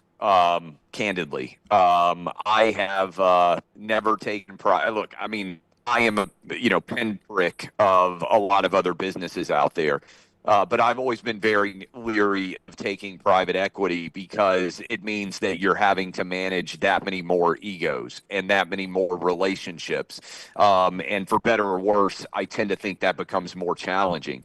I understand why private equity wants in on the Big Ten because it's a very valuable brand. I think they're playing the long game, and so I think that's rational. Look, if you told me right now, hey Clay, you can buy 10% of the SEC, I would love to buy 10% of the SEC. I'm sure a lot of people would because I like the long range value of that asset. I think it's a horrible decision for the Big Ten to take threat. I think it's ever smart to take short-term money that hemorrhages your long-term. It's more difficulties going forward. So I think this is an awful decision. I actually think it's a sign of, again, short-term. I believe that's going to do it for Clay. We tried. We gave it a good college try there. Well, I got something I'll just ask you guys. Okay, ask me. Pretend we're Clay. And Dunaway, I bet you've seen this. Your favorite right now to be the next head coach of the New York Giants is Lane Kiffin. One of them is, I saw another candidate. Wait, Clay's back. Wow. You're back. Clay, He's you just alive. magically reappeared. Faster than 3 days. Wow. Yeah. Lance, why don't you ask Clay that? Clay? Yeah, Clay, we lost you, so I don't know the point you were making about private equity. But more importantly, I wouldn't take the money. Okay. I wouldn't take the money. By the way, I've moved into a new house, so we may have new challenges on communication here. So there are currently 80 different Wi-Fi networks in this house. We're trying to get all the cable and everything else set up for anybody who's. Are any of them yours? This is not going. Well, we got, I've got the radio show, I've got the television shows, I've got all these different networks from all these different companies that are setting up, and I think they're sometimes fighting with each other over bandwidth here. So I was on Wi-Fi, now I'm off, now I'm on regular cell phone signals.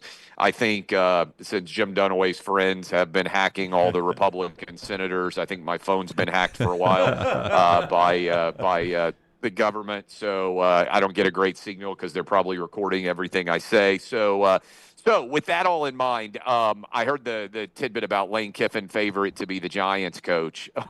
It sounds like Lane Kiffin and Jimmy Sexton are going to have a good Christmas because when everybody's trying to hire you, or at least the public thinks everybody's trying to hire you, you're in a really good spot. Look, here's the biggest challenge, and I've said it for some time. How is Lane Kiffin going to coach Ole Miss in the playoff and take another job? NFL actually could make more sense on that timeline because the NFL coaches actually have a better lifestyle. The schedule is you don't have guys coming in, but 2 days before kick saying I need an extra 100,000 coach, and you don't have a constant transfer portal and the management of the roster in the same way because you got multi-year contracts that guys have to show up and play for. So if Kiffin is frustrated by the trajectory of college athletics, he would probably have, it sounds crazy, I know, but he'd probably have a better lifestyle overall as an NFL coach than he does as a college coach. I still remain skeptical that he's going to leave Ole Miss. But before all is said and done, he's going to make an absolute boatload of cash. And for those of us who are big-time college football fans, it is kind of an amazing trajectory from fired on the tarmac after losing to Arizona State to now the belle of the college football ball. So, Clay, you are a guy that travels a lot. The government shutdowns, how bad has it affected travel? Because I heard it's going to get worse and worse and worse. And what has been your experience? Well, I think the government shutdown is ending tomorrow. I don't know how long it will take to flip the switch and get the TSA agents and all of the air traffic control guys and gals back in the proverbial saddle.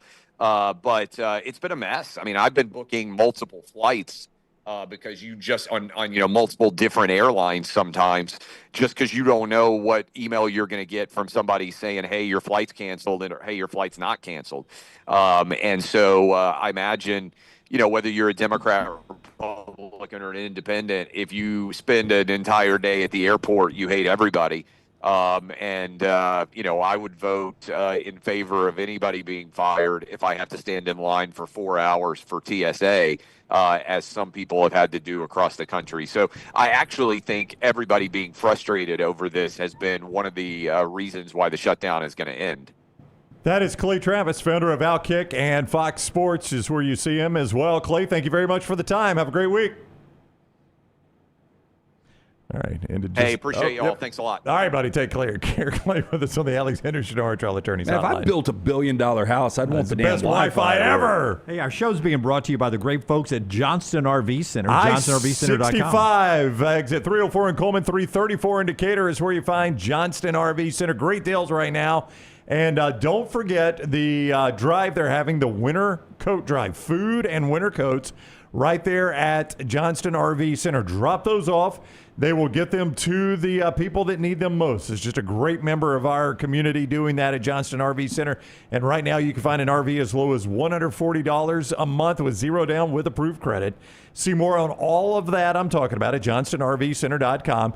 They love the United States veteran the way we do. They know that the United States is the greatest country in the universe. No questions asked about it.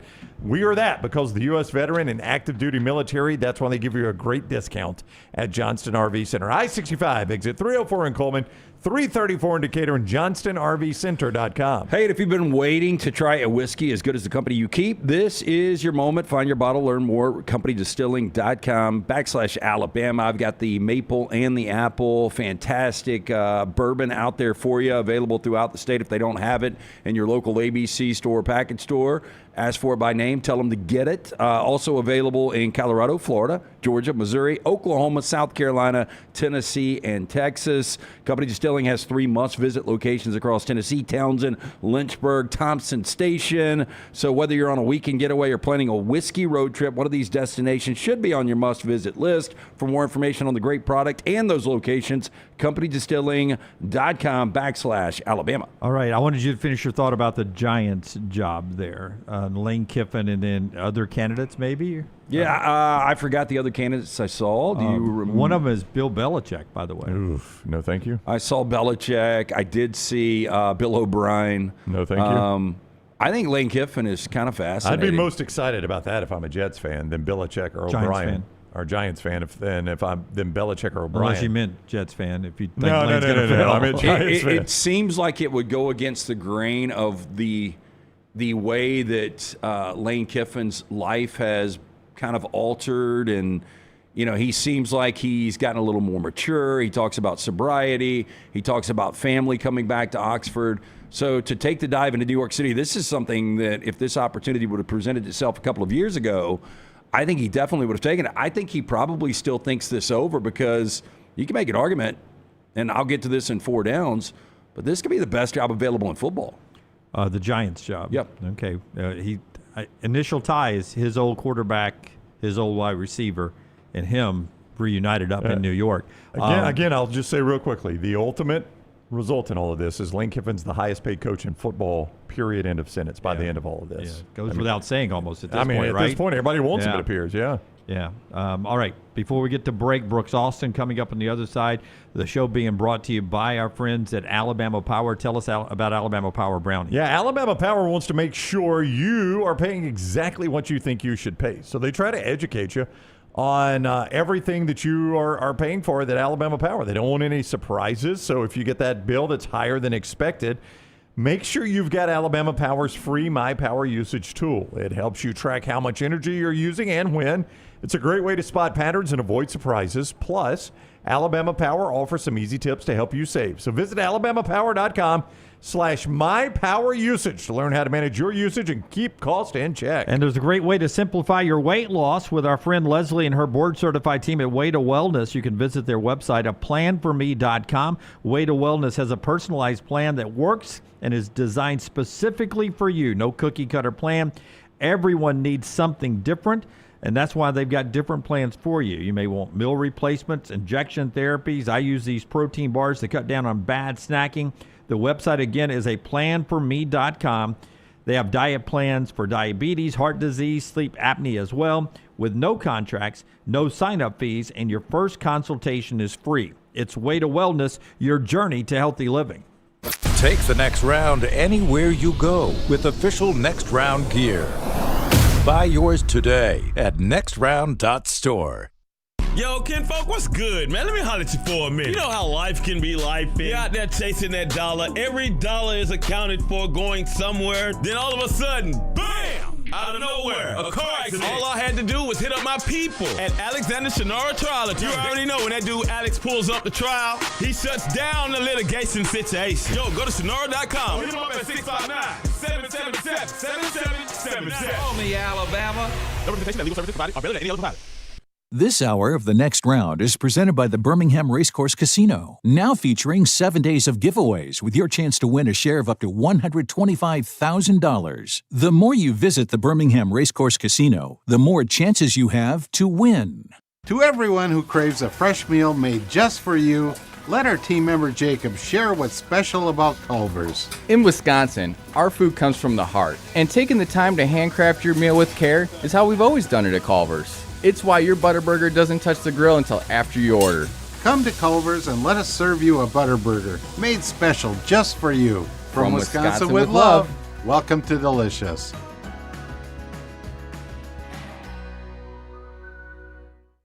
Get all your favorite Next Round gear all in one place, nextround.store. From our Next Round hats to the logo tees to the all-time best-selling Y'all Can Have the Rest shirt, you can look your best by shopping with us at nextround.store. Take the Next Round anywhere with nextround.store. Stop by the New York Butcher Shop and pick up the finest in certified Angus prime beef steaks and burgers, premium pork chops, ribs, and all-natural chicken cut to order just for you. Their chef-prepared entrees and side dishes are the perfect dinner-to-go choice for your family and are ready to heat at home. With a great selection of fine wines and desserts, the New York Butcher Shop is your one-stop dinner shop. 2 locations to serve you, Cahaba Heights and on Highway 119 in Greystone. The New York Butcher Shop, rare quality, well-done service. Hey, Lance Taylor from the Next Round to tell you about one of our favorite places for breakfast, lunch, and dinner. That is Hamburger Heaven since 1982. Hamburger Heaven has been serving Birmingham's best hamburgers, cheeseburgers, French fries, hand-spun milkshakes, and sandwiches made fresh to order. All of their ingredients are fresh and prepared daily. This includes their beef, always fresh, never frozen, hand-pattied each and every day. For breakfast, lunch, or dinner, visit any of the 4 locations, Highway 280, Irondale, Gardendale, and Homewood. Storm season is here. Make sure you have a plan of action in place right now. Greg from Pell City and Storm Restoration Roofing should be your first call when storms hit. Insurance companies love working with Storm Restoration Roofing because of Greg Nelson's name and reputation in the industry. When storms hit, call Greg Nelson. He's local, 205-542-3531. He's the home of the free no-cost roof inspection. Greg from Pell City on Facebook, 205-542-3531. It's Storm Restoration Roofing. Hey, there's nothing worse than waking up to a plumbing problem. Don't get caught in a flooded house. Call the guys at Hemphill Services. Adam, Chad, and the team at Hemphill are the only ones I trust to fix it and fix it right the first time. Hemphill Services does it right and always at a fair price. For all of your plumbing, cooling, and heating needs, trust the name that Birmingham has trusted since 1954. That is Hemphill Services. Call now, 205-229-2090. That's 205-229-2090. It's bow time. Tired of choosing between sweet and savory? Why not have both? Introducing Bojangles' new chicken and bowberry waffles. The bold Cajun chicken filet you love, now drizzled with a bowberry honey glaze and sandwiched between 2 warm waffles. Which means your favorite meal of the day just met your new favorite dish. And lucky for you, it's served all day. But it's only here for a limited time, so try chicken and bowberry waffles at Bojangles today. It's bow time.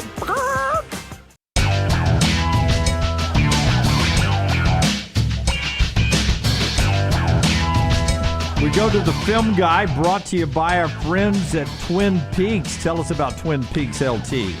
No one does happy hour like our friends at Twin Peaks. Fantastic bourbon selection, tequila selection, of course, home of the 29-degree signature drafts. The Twin Peak girls running around in 3D, serving those things up. Ours, we're up to 40 degrees on our beer here, but 29 degrees right there. Scenic views from every single seat, every game on. Stop in for lunch or dinner to one of those great locations of Twin Peaks. I think by request, the Film Guy was asked to look at Alabama's run game, and because he's a man of the people, he said, I will do it for the people, and he has done just that. He is with us now. He is Brooks Alston. Welcome in, Brooks. How are you today? I'm doing good. I didn't feel as if it was much of a chore. I love watching run game, even if it's not great, which it's not great right now. I'm not going to lie to you. The numbers tell you that. Let's talk about it. The numbers tell you that. So what is the first thing that jumps out? When you look at Alabama run game, and I assume you broke down numerous games, what is the main thing that jumps out at you? Scheme is tight. Like, the scheme is good. When I go evaluate run game, all I want to care about in its most simplistic terms, guys. This is how I look at it. Do we have hats for hats? Meaning, if there are 7 guys, 7 potential threats in the box, do we have 6 hats dedicated to the 6 most, dangerous, and then putting the back on the 7th free hat in the box? I think they're good and tight on scheme. Are they good and tight on execution of scheme? No, I would say they are not. They're a duo football team right now, which means they're really trying to run behind Caden Proctor's butt quite often, or the right tackle's butt quite often, and getting real double teamed down on the line of scrimmage and trying to get some movement. And we'll talk about that here in a second, which means you got to be really good at tight end and wide receiver on what I call insert blocking, right? We're going to take a wide receiver and insert him onto a linebacker or onto a safety. And most of the time it's Isaiah Horton or Jeremy Bernard. I think Jeremy's good at it, but you're trying to use him as a ball carrier, which means Isaiah Horton's got to do it a lot. And I don't think he's necessarily great at that. I think he's a really good wide receiver. I don't think he's great in those situations. But here's the real take. And I don't want to take up too much time, but I've been sculpting this one and wondering why it's taken so long for me to kind of stumble upon this one. This ain't who they want to be. This is not the offensive style of football that they want to play in the run game. And we saw this in their passing department last year, where they get kind of stuck with Jalen Milroe, and we got to design quarterback run, and we got to throw for 2,900 yards instead of the 4,200 that we're usually accustomed to in the DeBoer and Grubb offenses. I know Grubb wasn't there last year, but that's what DeBoer is. He's a 4,000-yard passer. That's not what Jalen Milroe was, so they had to morph their identity. I'm finding this in their run game as well, because they have personnel that doesn't match what they normally want to do. If you go back to their Washington days, even Parker Brailsford back there, he was like a 280-pound undersized center. And they used him as a great athlete, getting him out in space, doing a lot of pin and pull, moving around, doing a lot of blocking around edges instead of blocking and moving people against their will. You see this with their left tackle out there in Washington as well, Troy Fontenot. He was 6'4", 320, super great athlete, labeled as an undersized offensive lineman. They used him as a great athlete in their run game with a lot of stretch, a lot of pin and pull, a lot of counter, a lot of moving with athletes, right? Well, you get at Alabama, they don't have that right now on their roster, and they don't, and they will eventually. But Caden Proctor is not that, right? The Formsby kid is not that. Brailsford is, but they kind of got this mixed morphed identity between hybrid athletes and big movers. I think they're moving more towards the athletes, though. Look at what they're doing in their 2026 class, guys. 6'5.5", 300 pounds, 6'7", 290 pounds, 6'4", 285, right? That's a great undersized athletic profile. 6'4", 320, the kid from Cali, is the biggest offensive lineman they've signed in 2026 or plan to sign. So I think we're about 18 months away from this DeBoer offense looking like it's supposed to look. And in the meantime, they're just throwing stuff at the wall, hoping it sticks right now because they're not really comfortable, in my opinion. Okay, Brooks, from the offensive line personnel to the running back personnel, Alabama fans got used to the Derrick Henrys and the Bo Scarboroughs and the Najee Harrises and the Josh Jacobs. Now you've got Jam Miller, Kevin Riley, Daniel Hill. Are any of those potentially, can't say elite, potentially really good running backs at the college level in the SEC? So I really, really like Daniel Hill. All right, I do. I think he's really big. He's really athletic. He's got a great stride. He's got a great sense of when to play behind his pads and play downhill. And I think he really matches the style of run that you're trying to accomplish on a down-to-down basis. Again, being a duo team, trying to run behind the butt of Caden Proctor, getting north to south, moving guys against their will. That kind of matches Daniel Hill's skill set. Here's the problem, though. He is not only young in terms of experience, guys. I went back and watched it yesterday because I figured 6'1.5", 6'2", 240-pound athlete that looks like that. That kid's high school tape must have been insane. I figured it was, and I go look at the high school tape. This guy's playing quarterback, guys. This kid's playing quarterback in high school. They're just playing him as the best player. He's not really playing organized, structural football. And now we got real run keys. Now we got real pass protection responsibilities. I bet it would feel like he's drinking through a fire hose right now. So there probably isn't a real safety net in the sense of, well, hell, let's just give him 20 carries. Well, he might not be ready for that. So I think you're kind of trying to patchwork your running back room right now, on top of patchworking your offensive line, on top of the fact that, no doubt, without a shadow of a doubt, your best option every single down is to drop Ty Simpson back because he's the best quarterback in college football for my money.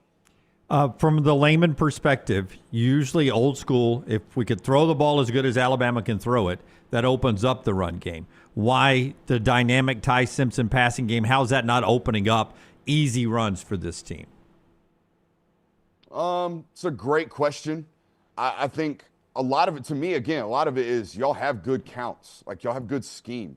Y'all are getting to call, y'all are calling good run plays against what should be explosive or at least net efficient plays, and you're just not executing quite well enough. Like, the first end around of the game, guys, the first play of the football game against LSU, I think it's the Brooks kid, number 17's on an end around, and y'all got two guys blocking one defender, one linebacker from LSU, and neither of them get it done. Formsby doesn't get him blocked, nor does Derek Meadows on a crack replace block. So, like, the execution is a real problem for me when I watch you guys. And look, I said this about Georgia's offense last year, and everybody was saying I was making excuses, but now they're executing, and I would say they're bar for bar the best run offense in college or in the SEC right now. Yeah, by the way, you said 18 months. That takes us to another football season. I don't know if they can survive this. Oh, what do you mean they can't survive it? They're a playoff team right now, in my opinion. No, but they can't run the ball. That was sarcasm. They're getting away with it. Can't run the ball. Can't win a it. national championship running it like this, Brooks. Have you not been told that? No, you can't. No, you can't. You can't. Would cannot you win agree a with that? national title being one dimension. Would you agree with that? You're 100% right on that. Brooks Austin is with us. At Brooks Austin BA is where you find him on social media. The Film Guy Network on YouTube. Go subscribe to his work. And make sure you set your alerts and follow him there. We are asking the chat room to ask you why not more toss sweeps, outside runs. I guess we don't have to be tall sweeps here. Some of that, the throws out in the flat to Jam Miller, that's an extended run play, right? But is there more outside you think for this offense? I mean, I saw you try to hit 3 or 4 end arounds, which that is. Like all toss sweep is like pin and pull, right? We're trying to get a couple of guys down blocking and a couple of guys pulling around to add hats after we down block. Like, yeah, everybody's doing that. Like, I think the other thing about your offense in terms of run style, and everybody is picking up on this in college football, if you're not willing to actively involve your quarterback in the run game consistently, you're going to have problems consistently running the football.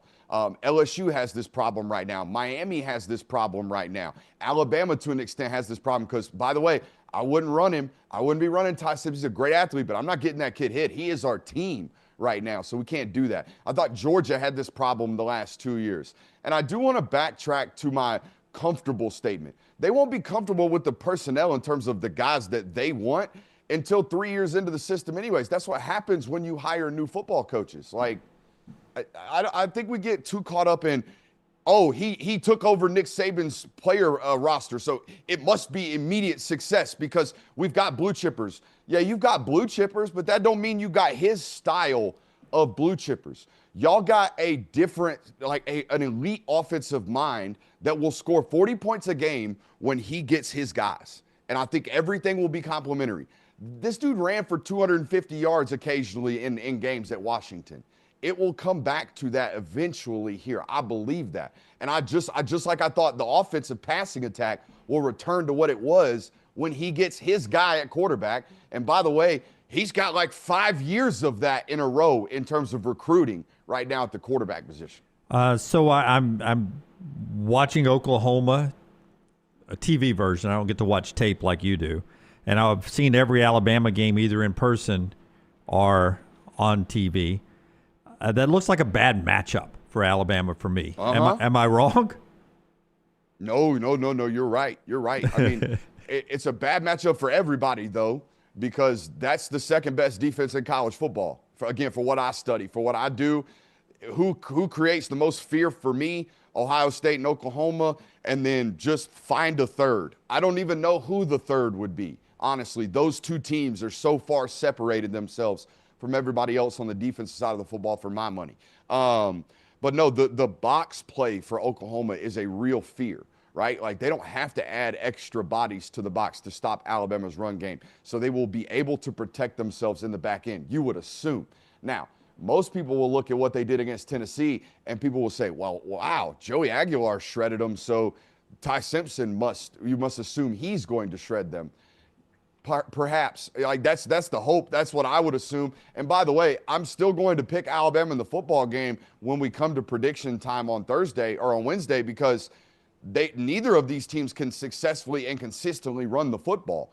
Both of these teams are uber reliant on their quarterback.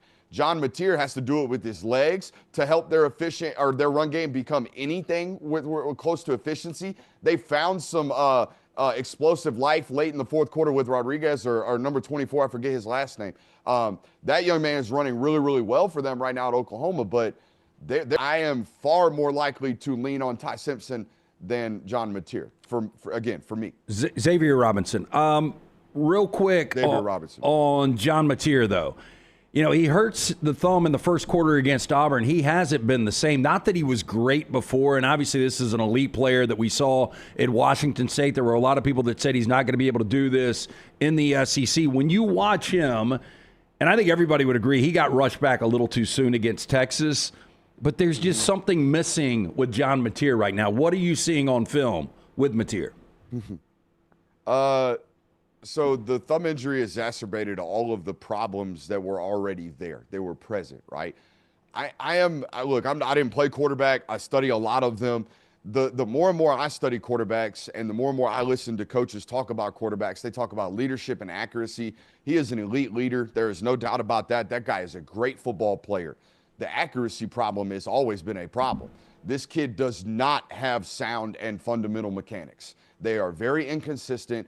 And when we add a thumb injury onto our throwing hand to an already shaky foundation, we're going to spray it all over the ballpark. And that's what this kid does. He sprays it bad. He misses arm side quite often, on top of the fact that he is a risk taker. So when we go from a guy that was already like a 67 to 68% completion percentage guy at our best of our best, like when we're playing highlight football at Washington State, we're still not a 75% completion guy. We're still not a 72% completion guy. And it's not like we're playing in a super complicated full field read pro-style system that requires tight windows. Like, it's Ben Arbuckle's wide choice. Like, it's very picky, sticky college football-y. Like, it should present itself to high completion percentages. It never has for him because we don't do fun things. We don't do consistent things fundamentally. We do fun things, and we're super fun, and we're super explosive, and we win a lot of football games doing that. But watching John Mateer and expecting consistent results is insanity. You're not going to get it. I would say one thing leading into this game, watch Alabama's injury report tomorrow in terms of Quay Russaw, just to see if maybe there's an improvement there. He was out. He has been out since that injury. You don't need him? Don't need him. Yonze Pierre. Yonze Pierre's for fantastic. The rest of time, no, he's don't need him. Yonze Pierre, thank you. He why not compliment him? He can play good ball. Yonze Pierre. Why not have both? You don't want steak and shrimp? You don't play both. You don't play both. You you're a 4-2-5 football team that plays one jack, which that is the position that Yonze Pierre and Quay Russaw play. They play free roaming, outside linebacker jack, hybrid 6'3", 245-pound body styles, can play off ball, can drop into coverage, can rush. There's one of those. You need three big bodies on the field to stop the run with the other defensive line and line of scrimmage players. If we can only play one, 42 needs to play. That's my opinion. Hell, we missed the trade deadline. That'd have been good information 2 weeks ago. Brooks is the guy. He sees surf and turf on the menu. He's like, nope, I'll just take the turf. I only want the steak. I do not want shrimp on my steak. It's just hard because you can't. What are you going to do? You're going to take an off-ball linebacker off the field? You're going to take Deontay Lawson or Justin Jefferson off the field and play one of these guys as an off-ball linebacker in their non-traditional role? Like, both of those football players are great rushing the passer, being a free roam player, floating around the ball. We can only have one of those. We can't play two. It's a real problem. Now, we can rotate them. Like, we can keep them fresh. We can do all that good stuff. And on third downs, designated pass rushing downs, we can get them both on the field, all right? And we can play, quote-unquote, small. But we can't play small on 60% of the downs. That's the problem with when the backup comes in and plays way better than the starter. The backup's got to stay on the field now. Yeah, Pierre has been fantastic. I agree 100% with Brooks. Dare I say maybe he's been your best defensive player other than Bray Hubbard. I agree. The last 3 weeks. Dare I say Yonze should play running back this week? Or Quay Russaw. Just let one of them try, right? Let's go 4A high school football. Play your best players on both sides of the ball. All right, Brooks Austin, BA is where you follow him on social media. The Film Guy Network is his YouTube channel. Go subscribe to it and set your alerts so you know when he drops content. And he just touched on what he broke down in the Alabama run game. Go watch the entire video to see it all with pictures and moving video. Thank you very much, Brooks. We always appreciate the time, buddy. No doubt, boys. Y'all be good. We'll talk to you soon. All right, man. Take care. Brooks Austin with us on the Alexander Shinara Trial Attorneys Hotline. All right. Before LT gives us those 4 downs today, tell us about our friends at Michelson Laser Vision. They'll give us a look at 4 downs. Yeah, Dr. Mark Michelson, Dr. Jen Michelson, best in the business. Make the phone call that I made way back in 2003, 205-969-8100. Ask for Amy. Tell her the next round sent you. They're going to hook you up with a hassle-free consultation. You have 0 to lose to find out if LASIK is right for you. For more information, you can always go online. Go to michelsonlaservision.com. And don't forget our friends at Bojangles, there for your lunch or dinner tonight. Also there for your holiday plans. You got a holiday party at the house? Why not let Bojangles cater that party for you? With those great hand-breaded chicken tenders, the Bo Bites, the fried chicken, the biscuits, all the great sides. Those Bo Bites are hand-breaded chicken tender bites that you dip in that peach honey pepper sauce, which is tremendous, by the way. Not only can they cater your holiday parties, but also your high school and college football tailgates, your college football watch parties, or crap, just lunch, dinner, or breakfast. Make it Bo time. First down. There are 3 teams from the state of Texas in the top 10 right now with Texas, Texas Tech, and Texas A&M. If I asked you guys, life dependent upon it, best team in Texas. I'm going to go with the playoff committee. I'm going to go Texas A&M. I think of the 3, best and healthiest quarterback at this point in the season. I'm going to go best 2 wide receivers at this point in the season, and best defensive-minded coach at this point in the season. So Texas A&M for me. I think I'm with Jim, though. If they're playing for my life, historically, A&M has not been good in situations like that. That's so why I don't know bring who I that want to up. go with. And I think Elko. A&M's the best team, though. I think Elko's the best coach of the 3, honestly. I think Sark's obviously the best play caller. I think I would go Texas at this point because I think Sark. What a comeback for the Horns with you. Finally learning, and look, I don't know if they're going to win this weekend or not, but I think they're finally learning that Arch has got to be more of a point guard and then take advantage of his legs in a lot of different situations. I don't trust Texas Tech's offense in big games. Well, I mean, Barron has got to stay healthy, and he was healthy this past weekend, and they're great when he's healthy, but he's not always healthy. Yeah, I think it's like the margin, the difference of all these teams, I mean, is right there. I think I would go Texas.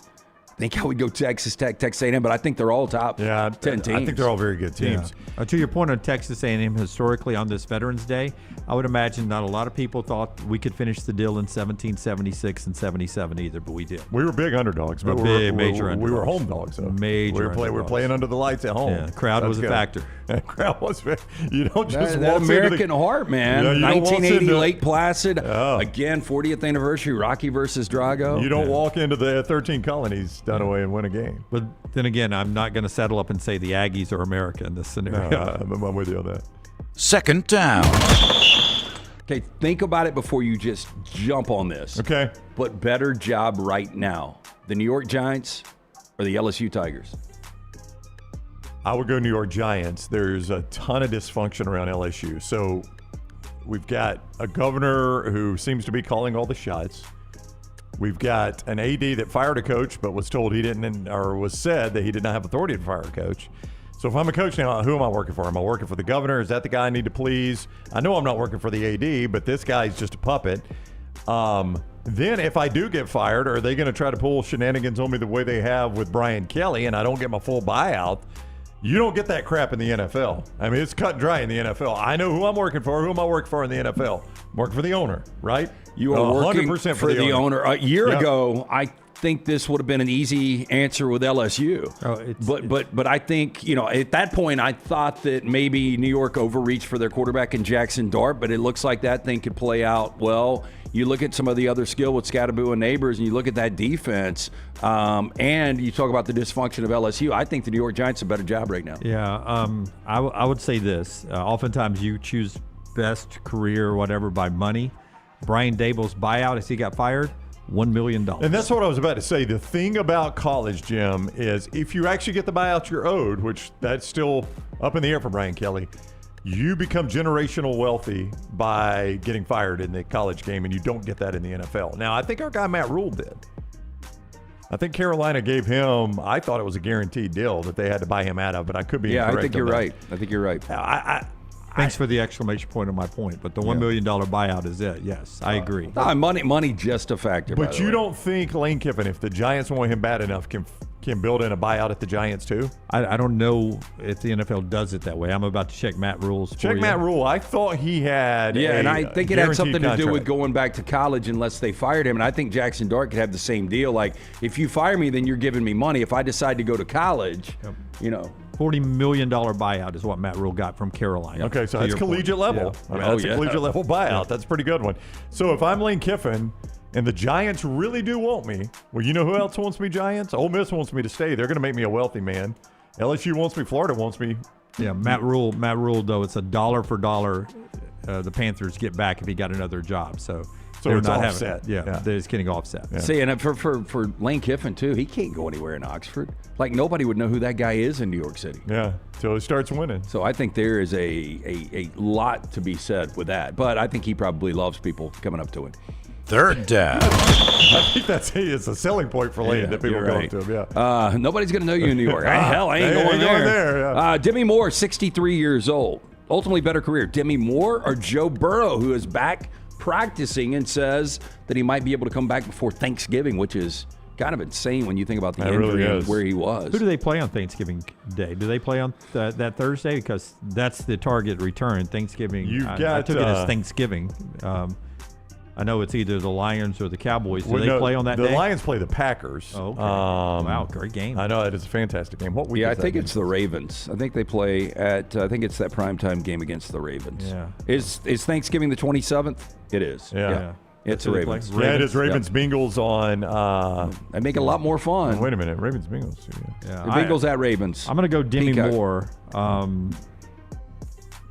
because I never saw Joe Burrow in about last night. So I'm going to go Demi Moore. Demi never missed a movie. Joe's missed plenty of games. Demi had a good career. I think I'll go Demi Moore. I'm going to go Joe Burrow, but he needs a little bit more in the NFL. God, it seemed like in 2021, like this guy, everything was in front of him, playing for a Super Bowl, had a fourth quarter lead, and since then, multiple injuries, and defense is absolutely awful. But I think all it takes is just a couple of years for Joe Burrow, and then you put in the Heisman National Championship. He has played in a Super Bowl. Yeah. I'll go Burrow. Give me G.I. Jane over G.I. Joe.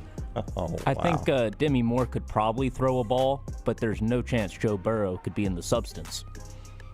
I think we that's would an want to accurate see. statement. Well, there's a lot of women that probably would want to see Joe Burrow in the substance, but I was very content with Margaret Qualley and Demi Moore. Hey, by the way, I thought you were about to go to catching ball and not an analogy. Wow. That was going to be. Hey, by the way, one of the better Thanksgiving lineups we've ever had. You get Packers-Lions. That's an entertaining game. Are the Cowboys not playing? No, they are. That's the worst team playing. Chiefs-Cowboys, but you're getting Chiefs-Cowboys. Oh, yeah. That ought to be an entertaining game. I'll take the Cowboys right now. And then Bengals-Ravens in the nightcap. That's a pretty good Thursday of football right there. Thank you. Yeah, absolutely. Fourth down. Leonardo DiCaprio, 51 years old today. Ultimately better career, Bruce Springsteen or Leo? Leonardo DiCaprio. Yeah, I'll go Leo. Yeah, I think best actress, best actor of our generation is Leo. You make the argument. Yeah. For sure. And really never has bad projects, at least recently. And I personally think Springsteen's overrated. That's just personal taste. I don't assume everybody feels that way. It's just personal taste of mine. Have you seen the Martin Scorsese documentary? Not yet. I'm through 3 episodes. I didn't realize all the demons Scorsese had. My gosh. Oh, yeah. You, especially during his early career. But, Leo is his new De Niro. Yep. Leo doesn't make bad movies. He makes disappointing movies. Because we've seen how good he can be. Yeah. So whenever he's just not that, it's You said it like a dad. I'm not mad. I'm just disappointed. Well, that was my reaction to Killers of the Flower Moon. I sat there for 3 hours and went, wow, we really could have cut this in half and made it more interesting. I was disappointed with that one. And that is 4 Downs today, brought to you in part by our friend Alexander Shannara, trial attorney. When you find yourself in need of an attorney, Alexander Shannara, trial attorney is the place you start. Shannara.com. Shannara.com. You want to deal with a guy that has recovered more than $2 billion for his clients? Well, my friends, that is our guy, Alexander Shannara. And he's done that by maintaining some core values that he's had in business: integrity, mastery, passion, and success. So when you find yourself in need of an attorney, Go with a guy that's headquartered in Birmingham with more than 24 years under his belt in Birmingham and a firm that's grown to more than 150 lawyers supported by more than 500 dedicated team members, recovering more than $2 billion. That's your guy, Alexander Shannara, Shannara.com, Shannara.com. Follow Brownie on Twitter and Instagram at Ryan Brown Live. Honey, a while back, life knocked me flat on my behind. I was hit by an 18-wheeler, and Lord of mercy, it left me hurting. Now, I heard through the grapevine that Alexander Shannara had recovered big money for some people. You been hurt? Can't work? Don't sit there suffering. Call my people at Alexander Shannara Trial Attorneys. Ain't gonna cost you a dime, so pick up the phone and dial 659-777-7777 or go to Shannara.com, because when I called, Alexander Shannara answered. Call me, Alabama. No representation made that the legal services provided are better than legal services provided by other attorneys. This hour of The Next Round is presented by the Birmingham Racecourse Casino, now featuring 7 days of giveaways with your chance to win a share of up to $125,000. The more you visit the Birmingham Racecourse Casino, the more chances you have to win. What a matchup we've got, folks. Just nonstop action. The energy is electric and the fans are all in. An intense game like this calls for a Coca-Cola. Ah, crisp and refreshing. That's a game changer. Yeah, that taste scores every time. And just like that, they're back at it. Passionate fans and an ice-cold Coca-Cola. Now that's a winning combo. No matter the team, no matter the sport, everyone knows fan work is thirsty work. Enjoy a Coca-Cola.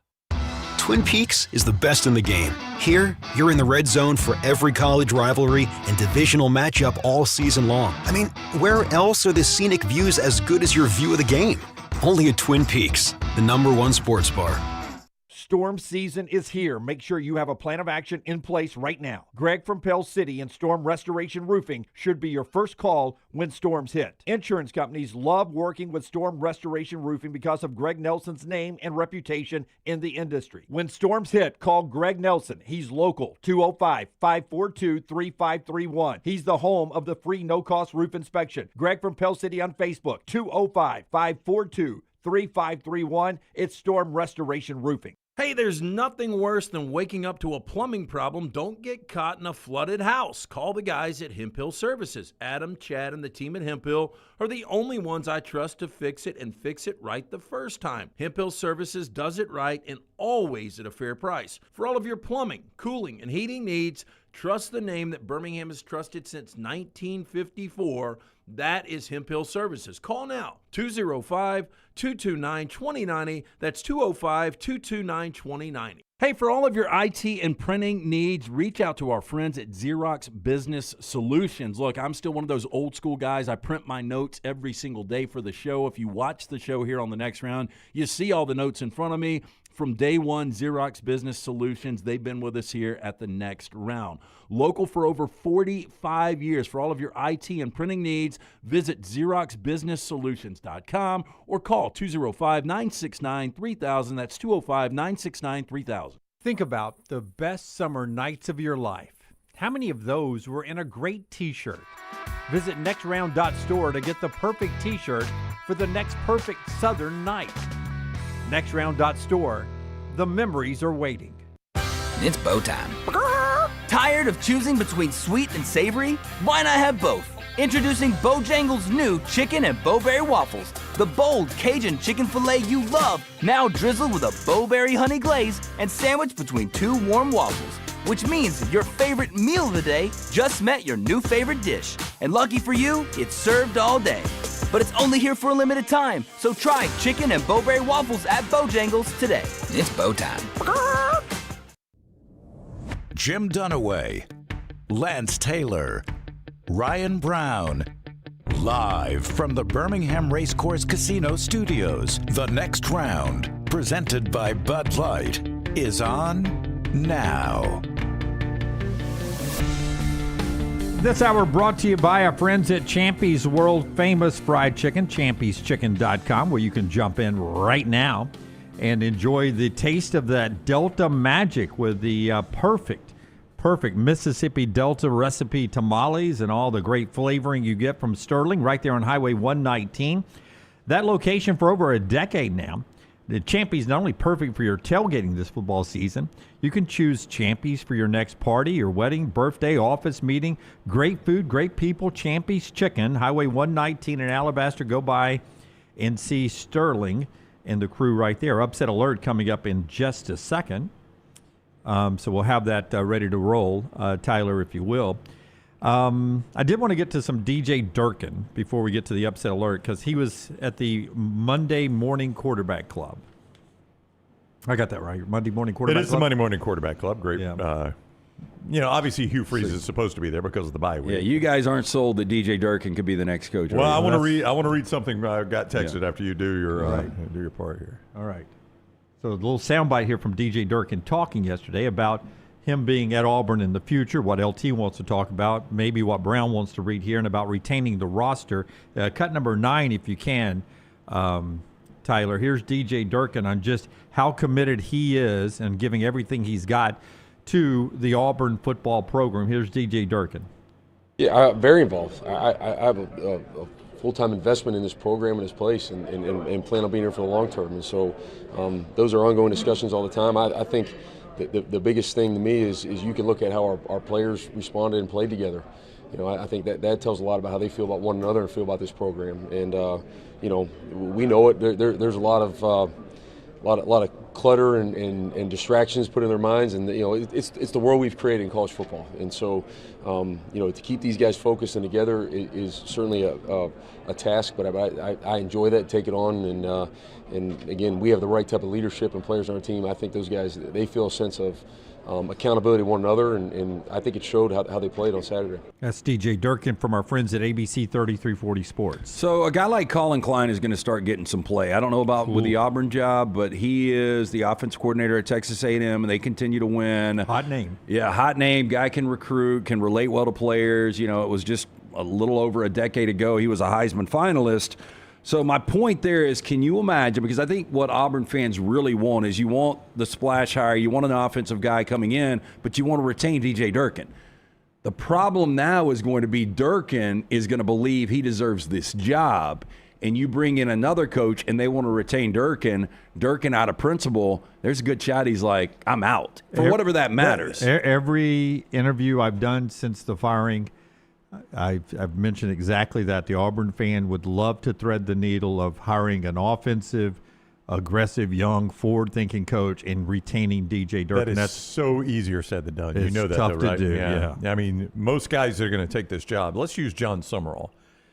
John Summerall may love DJ Durkin. The one thing you don't want to do with a guy like Summerall, or the one thing you're not going to do with him, he's not going to take a job where you're like, we're going to hire you, but you got to hire this guy. I mean, any coach worth his salt is never going to agree to that because they have lost all of their power right away. I mean, you're telling me who I can and can't hire right out of the chute on my first staff, whether I like the guy or not. But, Summerall probably a little different. He's a defensive guy. But like a guy like Colin Klein, I could see him come in and want a veteran presence like a DJ Durkin, a guy that knows the territory too. But I'm just saying that this dynamic might not work out. DJ Durkin is already talking from post-game and the overtime loss to what you saw with the quarterback club, like, I'm building this program.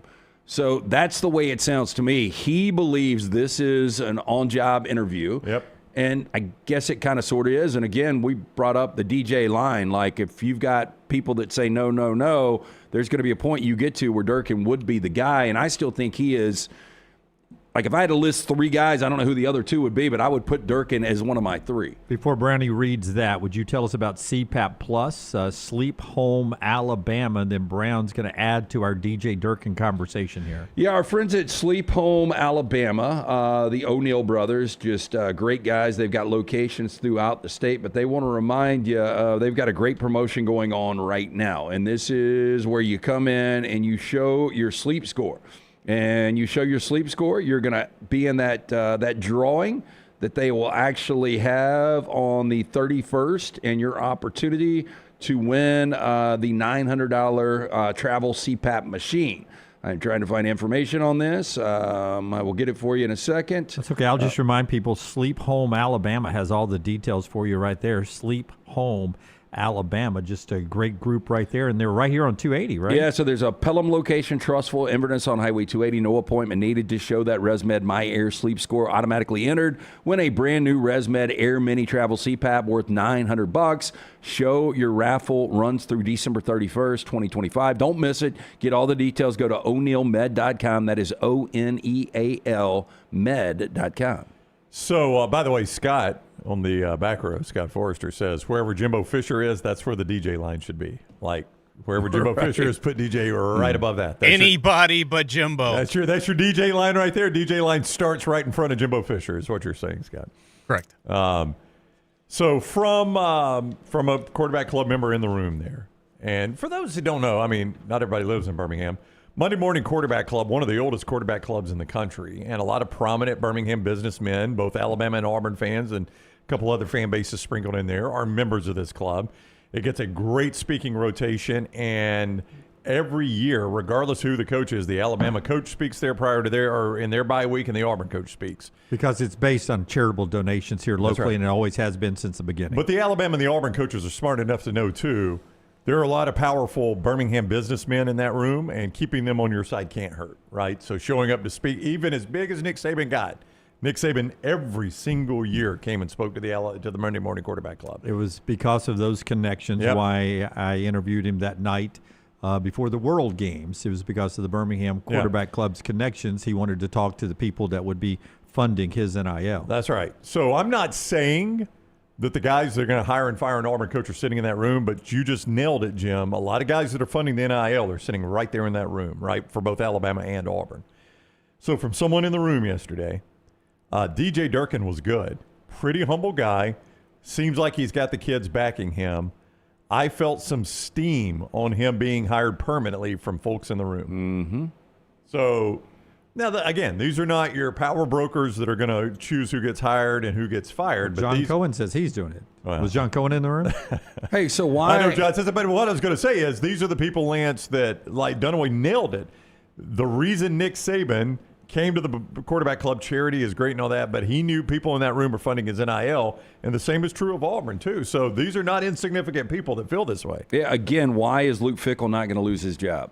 Because they didn't want to pay the buyout, probably. I would say yes, but they're going to invest more, take that money and invest more in what they've got. It's a cheaper, I won't say cheap, more inexpensive way to win quicker if you retain your coach and use that money elsewhere for your roster. That is a point, but I think the bigger point is they couldn't hire a better coach than Luke Fickell. Wisconsin's going to be so far down the pecking order. So the Luke Fickell line was Luke Fickell. Yeah, I mean, I really think it was because you think about if Lane Kiffin does take another job, I mean, just the domino effect for how many other jobs are going to open up. And I think Auburn's going to be in a similar situation. Yeah. I do. Yeah. So, I mean, I would just say yesterday, if that was a job interview, the Vanderbilt game I thought was a pretty good job interview for DJ Durkin. Would you agree?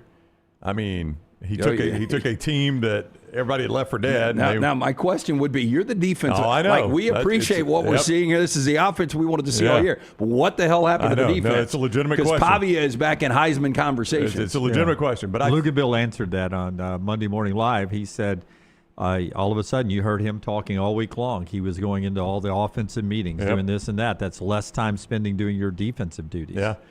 So I thought it was a good job interview for him, though. I think Auburn fans like the way. And that's not a good thing, by the way. You got to be able to delegate. Yeah. Like, okay, that's good that you're going to be involved here, but let's not let one of the best defenses drop off. That's why the NFL's the best model in the world. How many defensive meetings do you think Sean McVay goes into? Probably not a lot. I mean, he might peek his head, and we good, guys? Yeah, that's exactly right. Somebody order lunch? Yeah.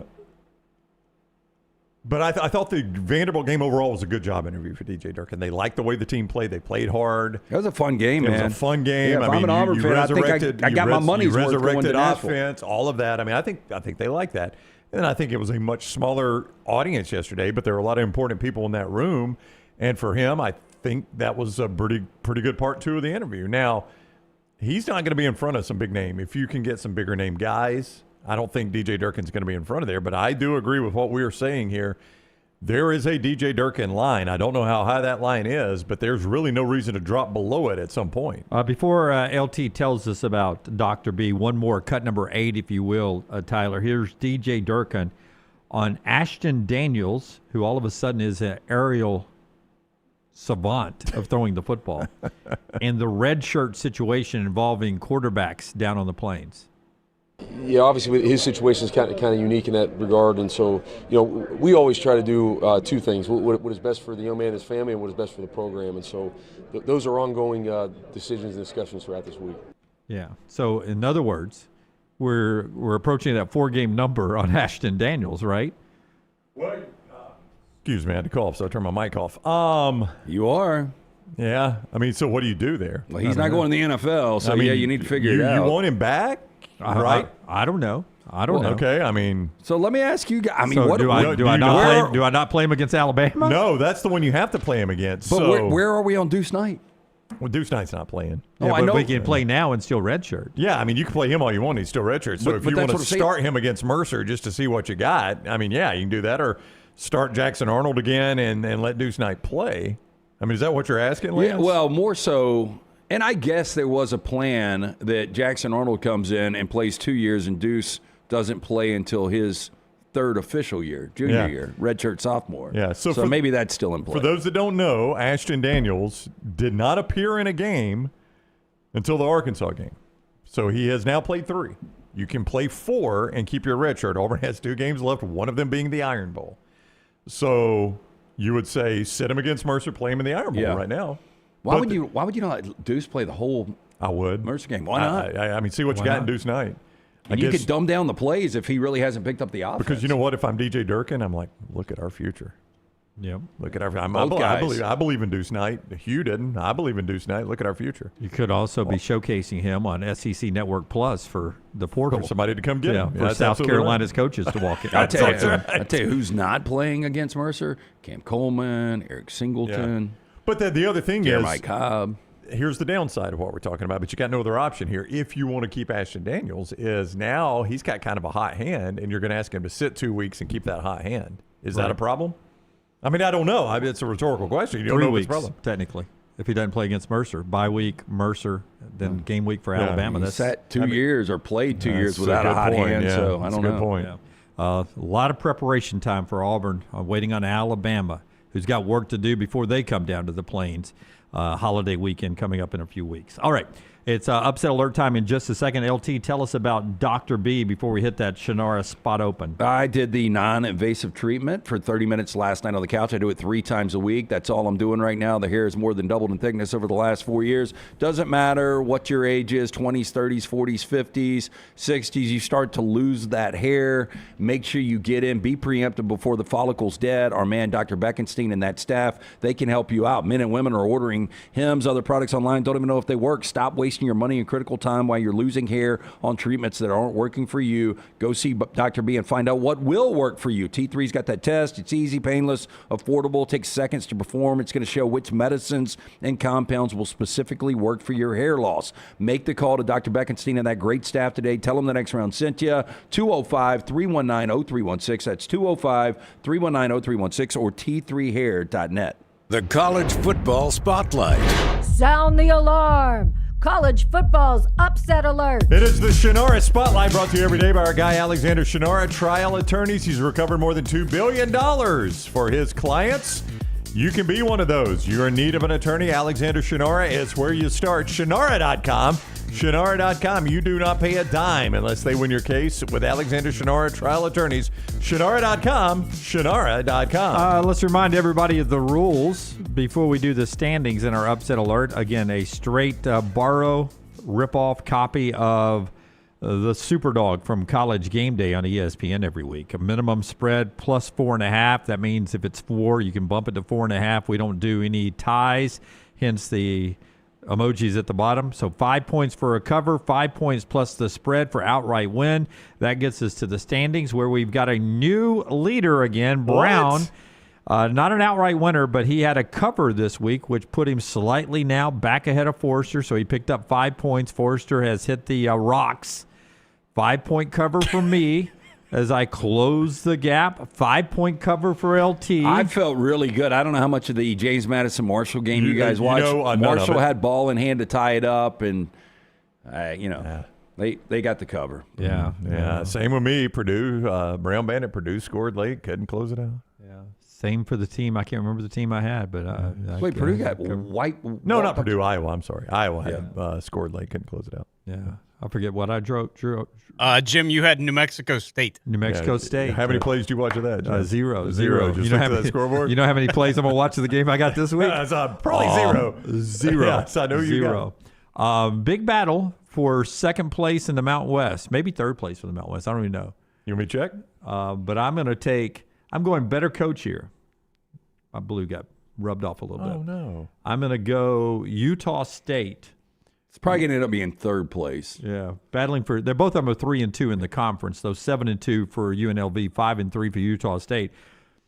I'm going in a rebuilding job. Bronco Mendenhall outcoaches Dan Mullen this week. Mullen's team, UNLV, getting 30 points or more a game offensively. Bronco Mendenhall's team not playing great defense, but something gives in the desert this weekend. I don't think UNLV's defense is any good. It's not. So I'm going to go with Bryson Barnes having a big game against the Running Rebels, and I'm going to take Utah State. Tyler, do I need the 6.5? No, I don't. I think you might need them. Oh, wow. Tyler, give them to you. Utah State winning outright. Did you just say Bronco Mendenhall better coach than Dan Mullen? Is that your play there? I'm not going to say that on the record out loud like that, Brown. Well, in you case literally Dan said Mullen's the head coach at Auburn. I'm going with the better coach is what you said. In a rebuilding job. Oh, okay. Utah State's rebuilding. Dan Mullen's having to rebuild at UNLV. I'm going to take Bronco Well, you don't like Mendenhall Mullen. If Mullen gets hired, would you not say that's a terrible hire from Auburn? No, I love Dan Mullen. Well, No, I've you just always said- defended Dan Mullen as a coach. You guys have always graded him differently because he was at Mississippi No, State. I thought he did a great job at graded him Mississippi on the State. curve I at didn't think he Mississippi should have been You fired always- at Florida. You always said he did a great job at Mississippi State because he's at Mississippi State. Well, yeah, because he had him number one. Yeah, I mean, that was pretty amazing. I thought he should have been fired at Florida. I think Mullen's a really good coach. I thought both of you guys didn't like Mullen. I didn't like the way he was recruiting at the end of Florida. I don't have a problem. Recruiting doesn't matter anymore. Who recruits anymore? I mean, really, it's about transfer acquisitions. Portal. I am going a team that is just absolutely awful. 1-8. Georgia State? Yeah. Oh, that's Georgia State. Yeah, it's a good logo. It looks just like it.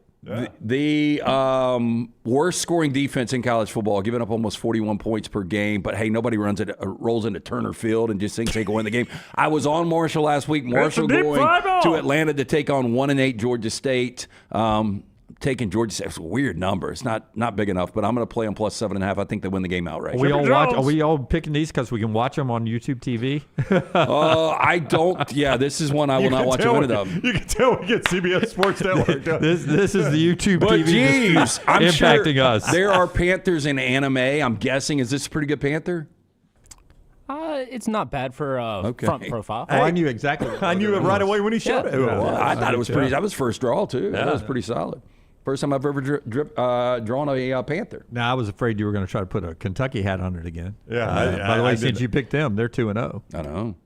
Rolling. Ride them cats. Cutter bowling. Yeah. Big game against Vanderbilt. Boy, that would be a dick kick to Vandy. Yeah. How about a win for Mark Stoops right there, who reports from Kentucky Sports Radio. Do you have this in the show? Do not. No. Somebody, I got to see who the guy on Kentucky Sports Radio is reporting their parting ways at the end of the year. That it's most likely Stoops finds another job.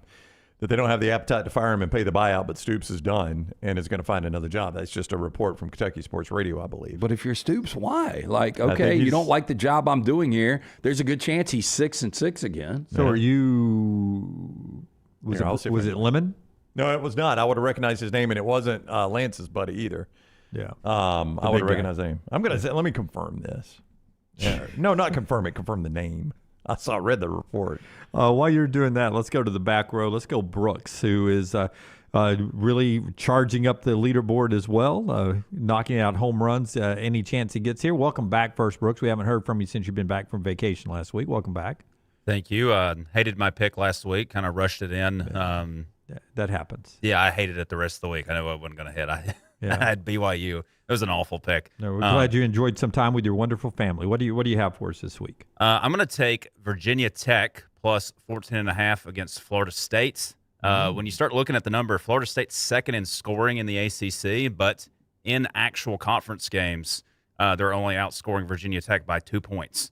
So in actual ACC play. So that's a big number. I know Florida State's at home, but they've pretty much sucked in conference play this year. Yeah. So I like Virginia Tech to maybe win that one outright. Yeah, good logo by you. And I, surprised on Sunday after the loss to Clemson, I didn't see a Mike Norvell firing on Sunday. So we went a Sunday without a firing. Were you guys shocked there was no Norvell firing on Sunday?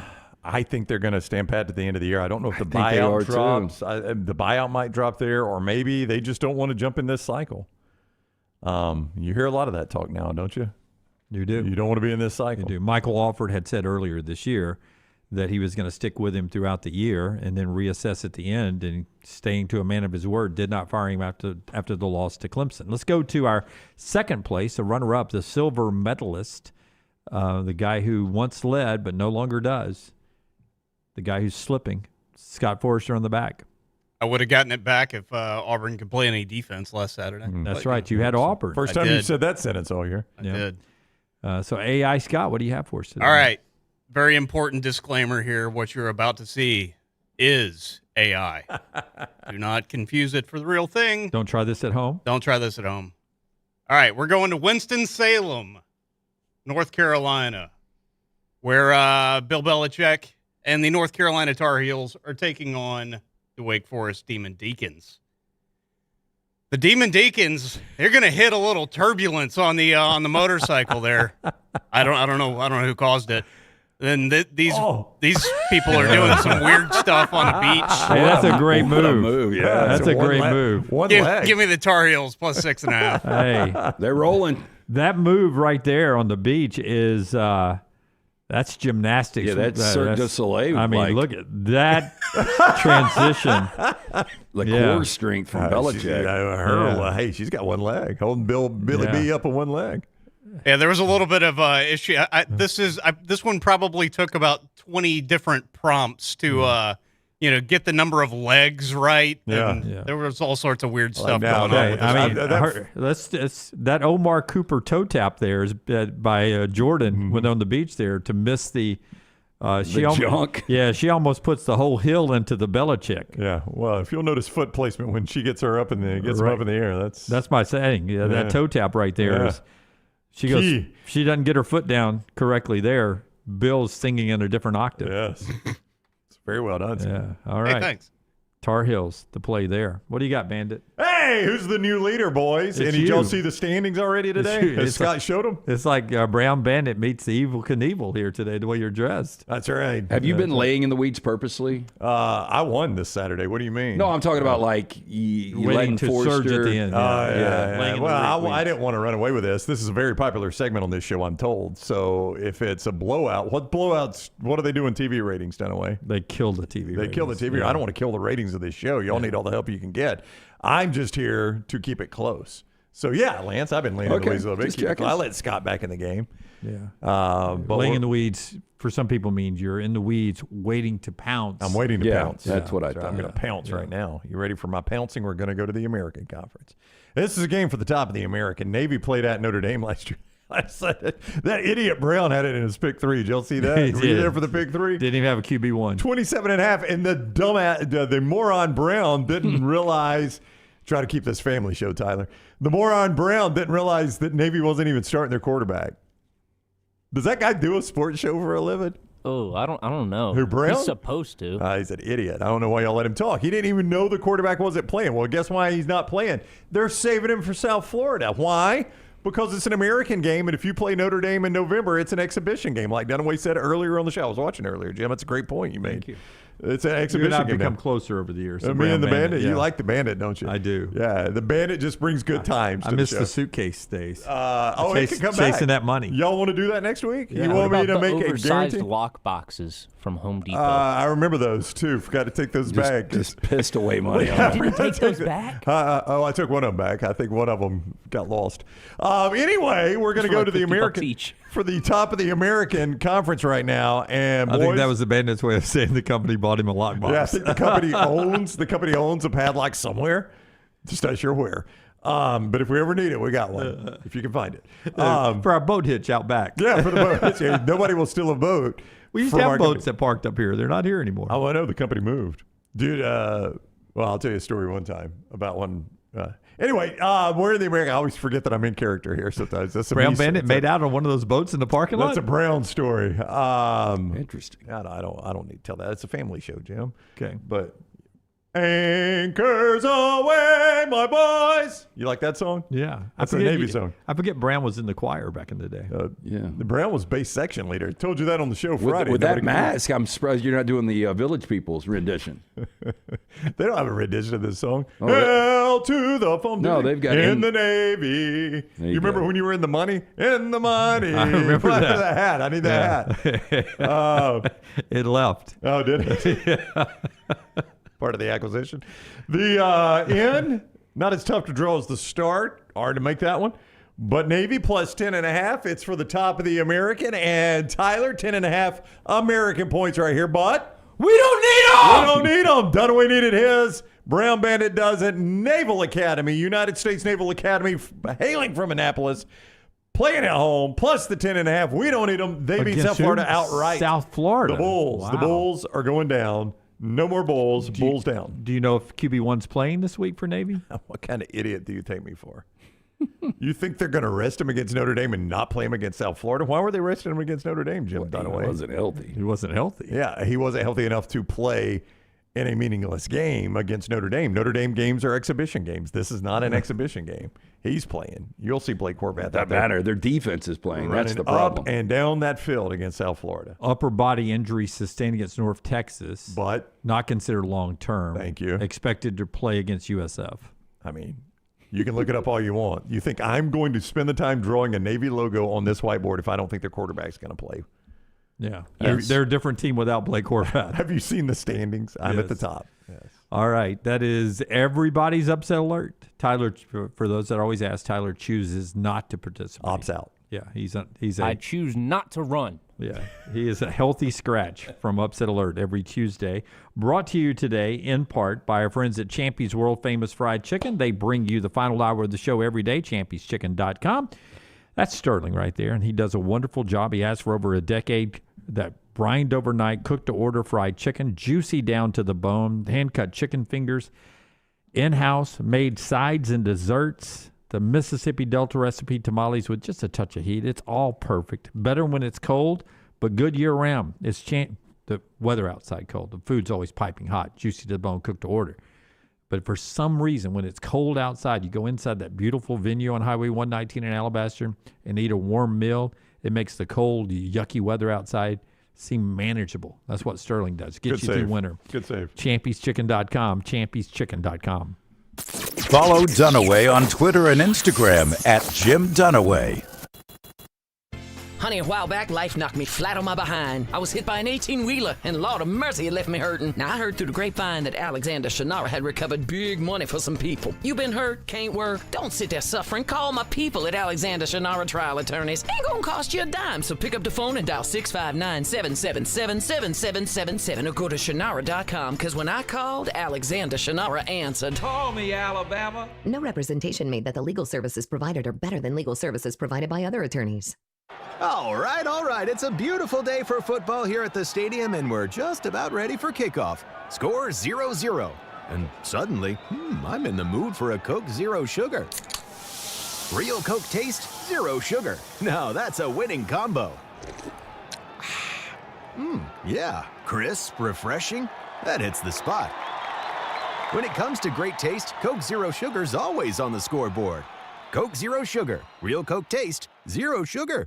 Remember the name Way to Wellness if you're battling weight loss in your life. I'm Jim Dunaway from The Next Round. There was a time I was over 216 pounds until Way to Wellness helped me lose 45 pounds, and now for over 2 years, they've helped me keep that weight off. Here's their website, aplanforme.com, aplanforme.com. That's a great name for a website because there's no cookie-cutter plan. Everything is designed specifically for you. No contract, no sign-up fees, and your first consultation is free at Way to Wellness. Storm season is here. Make sure you have a plan of action in place right now. Greg from Pell City and Storm Restoration Roofing should be your first call when storms hit. Insurance companies love working with Storm Restoration Roofing because of Greg Nelson's name and reputation in the industry. When storms hit, call Greg Nelson. He's local, 205-542-3531. He's the home of the free no-cost roof inspection. Greg from Pell City on Facebook, 205-542-3531. It's Storm Restoration Roofing. Next Round shirts, Next Round hoodies, and Next Round hats are all in one place. NextRound.store. Find your favorite piece of gear from your favorite show and put it in your rotation. You never know. You might be in one of our videos showing Next Round gear being worn all over the world. Find all your favorite Next Round gear by visiting NextRound.store. Place an order for you and that big Next Round fan in your life at NextRound.store. Look your best at work, at school, at the stadium, or anywhere you go wearing Next Round gear from NextRound.store. Stop by the New York Butcher Shop and pick up the finest in certified Angus prime beef steaks and burgers, premium pork chops, ribs, and all-natural chicken cut to order just for you. Their chef-prepared entrees and side dishes are the perfect dinner-to-go choice for your family and are ready to heat at home. With a great selection of fine wines and desserts, the New York Butcher Shop is your one-stop dinner shop. 2 locations to serve you, Cahaba Heights and on Highway 119 in Greystone. The New York Butcher Shop. Rare quality, well-done service. Hey, there's nothing worse than waking up to a plumbing problem. Don't get caught in a flooded house. Call the guys at Hemp Hill Services. Adam, Chad, and the team at Hemp Hill are the only ones I trust to fix it and fix it right the first time. Hemp Hill Services does it right and always at a fair price. For all of your plumbing, cooling, and heating needs, trust the name that Birmingham has trusted since 1954. That is Hemp Hill Services. Call now, 205-229-2090. That's 205-229-2090. It's bow time. Tired of choosing between sweet and savory? Why not have both? Introducing Bojangles' new chicken and bowberry waffles. The bold Cajun chicken filet you love, now drizzled with a bowberry honey glaze and sandwiched between 2 warm waffles. Which means your favorite meal of the day just met your new favorite dish. And lucky for you, it's served all day. But it's only here for a limited time, so try chicken and bowberry waffles at Bojangles today. It's bow time.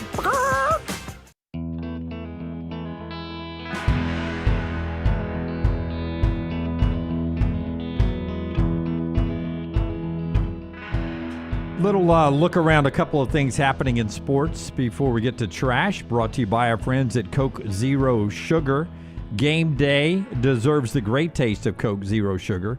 So for you Alabama and Auburn fans out there, enjoy the refreshing taste of Coke Zero Sugar because fan work is thirsty work. And we appreciate the fine folks at Coke Zero Sugar for taking us through this football season. Baseball season not too far away. If you wanted to work for the Atlanta Braves, you could do that, Brownie. You'd probably need to be in better shape than you or me are and probably run faster. They're hiring right now. They're trying to get a new freeze. Oh, good Lord. Hugh's available. They need a new freeze over there, the guy that races fans, and they're holding tryouts. Listed simply as mascot sprinter, the freeze. I don't know what happened to the old one. Either he slowed down and they took him out. Yeah, what happened? They took him out to the battery and shot him? Lost to Kentucky. Like they do racehorses? So Scott's actually got an idea. They put him out to stud? What we can do with this. Yeah, you know, what about this as a bracket bet? What, I have to go try out for it? it? Yeah, loser tries out to be the freeze. That is pretty incredible. No, that'd be a great bracket bet payoff. I would imagine the tryout is before the end of the NCAA tournament, though. That's going to be a problem there. Probably yeah. so. I mean, it would be great, too, if it was a cattle call and there's you know, video and everything with it. Yeah. Anatomically speaking, I don't think I can wear the outfit. You don't have the legs? My head's too big. I don't think that would fit over my skull. It'll stretch out. Yeah, I've actually got somebody in mind that would be really good at this. Oh, yeah? Yeah. You guys know What's he run the 40 in? Fast.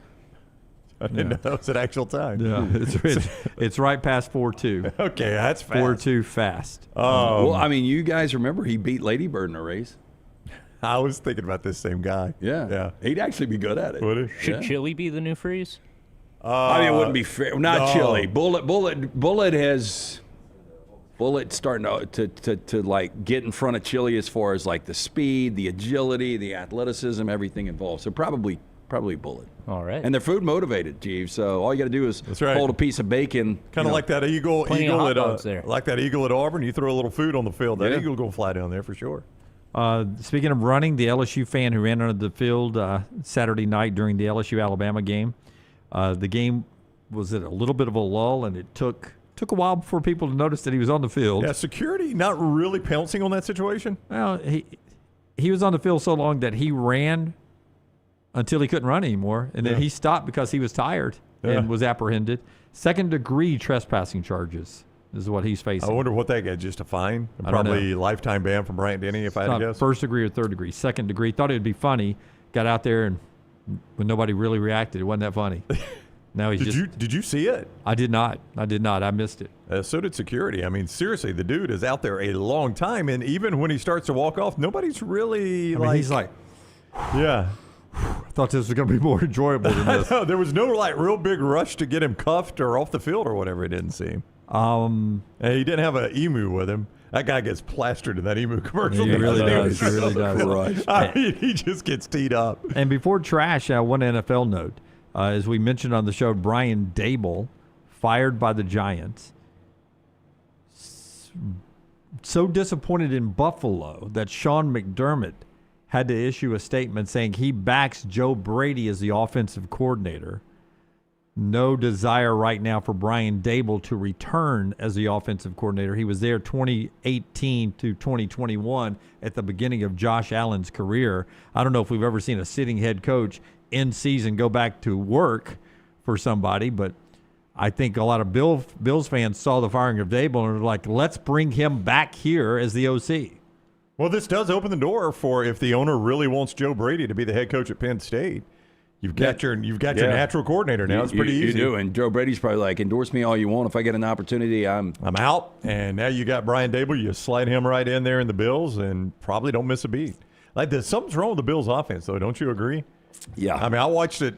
Well, I tell you what it is. For 3 hours on Sunday, and it ain't the same. They're just used to Josh Allen. They stand around and watch him just pull off miracles. There's a lot of that. Yeah. Like that interception he threw in the end zone. The receiver just stopped running. Stopped, yeah. Just stopped running. And that was a drive where they burned off like 8.5 minutes, Jim, in a game they were down 2 scores, and you get nothing out of it. Like you did Miami a massive favor there. You eliminated a third of the second half, and you got no points out of it. I mean, that was a massive part of that game. But I think Lance is right. You got a lot of players that just wait for Josh Allen to do something. And in the rare game where he can't do it, they lose. Yeah, and they haven't done a good job of assembling talent around Josh Allen. Like, James Cook is good. I like him. Kincaid's not bad, but Dawson Knox, Kincaid, you got some pretty solid tight ends, but who's their stud I thought receiver? Keon Coleman would be more of a deep threat. He finally had a touchdown this past weekend, but he has really not been an impact guy at all. I mean, any big catch that the Patriots needed this past weekend against my Buccaneers, it was Diggs. Yep. And they ran him out of Buffalo. Yeah, it's a weird team to watch, Buffalo. Like, you want to believe that they're an AFC contender, but then you watch them and you're like, I don't know if they are. Feels like the window's closed. Yeah, I hate that for them. Long season, though. Long season. Central State Bank gets us to trash on the table today. Brownie, tell us about Central State Bank. It is a bank that is big enough to serve you and all of your needs, but also small enough to know you because they are a member of your community. They actually get you. They're about people. 6 locations in Central Alabama at Central State Bank across Shelby County, one in Alexander City. Right where you need them to be for you. Whether you're running a business, buying your dream car, or you want a bank that remembers your name, Central State Bank has you covered. More than 100 years, they built trust by staying true to what matters, personal service, local decisions, and lasting relationships. Rooted in community, driven by relationships, it is Central State Bank, member FDIC. But you guys have sharded, right? I have, yes. I think every man's done that could be it. I think you're reading way too much into this. LT's Trash is presented by Bud Light.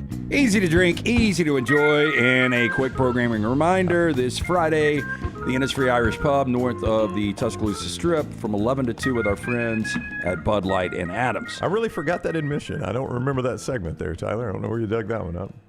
I can't remember which show it was on, but I remember cutting that one pretty much immediately after you said it. I didn't hear Jim weighing in, but we know he's done it.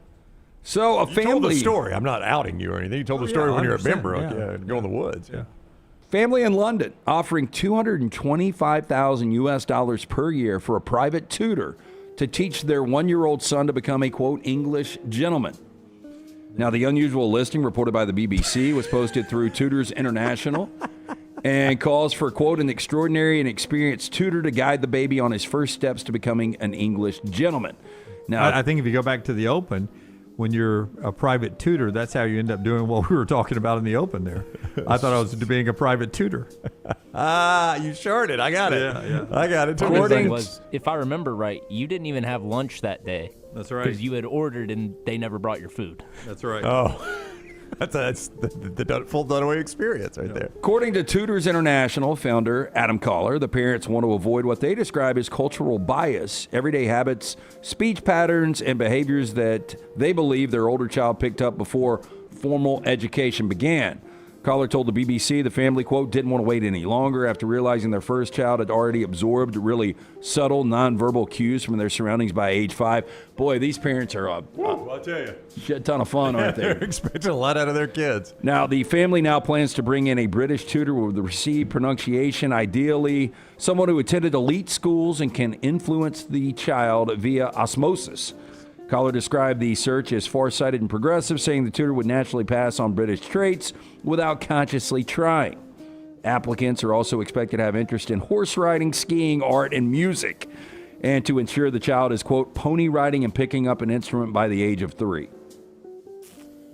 Man, I think maybe we're forcing a little bit here with this kid. Oh, even that dog in the background's like, God, this is no fun. Yes. Yeah, I used to run and chase ducks. This would be a shitty job. Can you imagine having to deal with the parents? You're getting $225,000, but what kind of a brat is this kid going to be, too? And can you really even enjoy the money? Because I imagine a family that's going to pay that amount for a private tutor would also pay for that tutor to be a live-in tutor Constantly as well. on call. Right. Yeah. Well, I'll go ahead and tell you, I'm going to, because $225,000 is a lot to me. I'm going to ride it as long as I can by slipping the kid candy. Yeah. Win him over. Yeah. American candy, too. Yeah. Yeah. Full of sugar and stuff. That's right. Real candy. Processed and sugar. He and I are going to be best friends because I'm slipping him, Reese's Cups and M&Ms and all that. And eventually I'll get caught and fired, but how much money will I bank until then? That's right. Kid's going to like you at least. He'll like you better than his parents, probably. Yeah. And I'm slipping the dog stuff, too, because he looks sad. Yeah. Sad dog. I don't even know if I believe this next story, but wow. I've got a picture. Environmental Health Division at Fargo Cass Public Health is investigating a local hotel after an employee was seen soaking bed sheets in a guest hot tub. Now, a family witnessed the incident during their stay at the Expressway Suites. They said they watched an employee dump sheets into the hot tub, mix them around with a broom. They recorded the whole incident, posted the video to social media. According to guest Alex Kinmel, quote, at first, I thought maybe the hot tub was down, the drain was broken, they were trying to soak up the water. But then he started adding more in there, and I was like, what is going on? Family explained they were disgusted by what they saw. They added, that's disgusting. Like, are you kidding? Are we sleeping on those sheets? I was really disgusted. Now, with concerns of cleanliness, Alex and her family said they contacted hotel management for answers about the practice.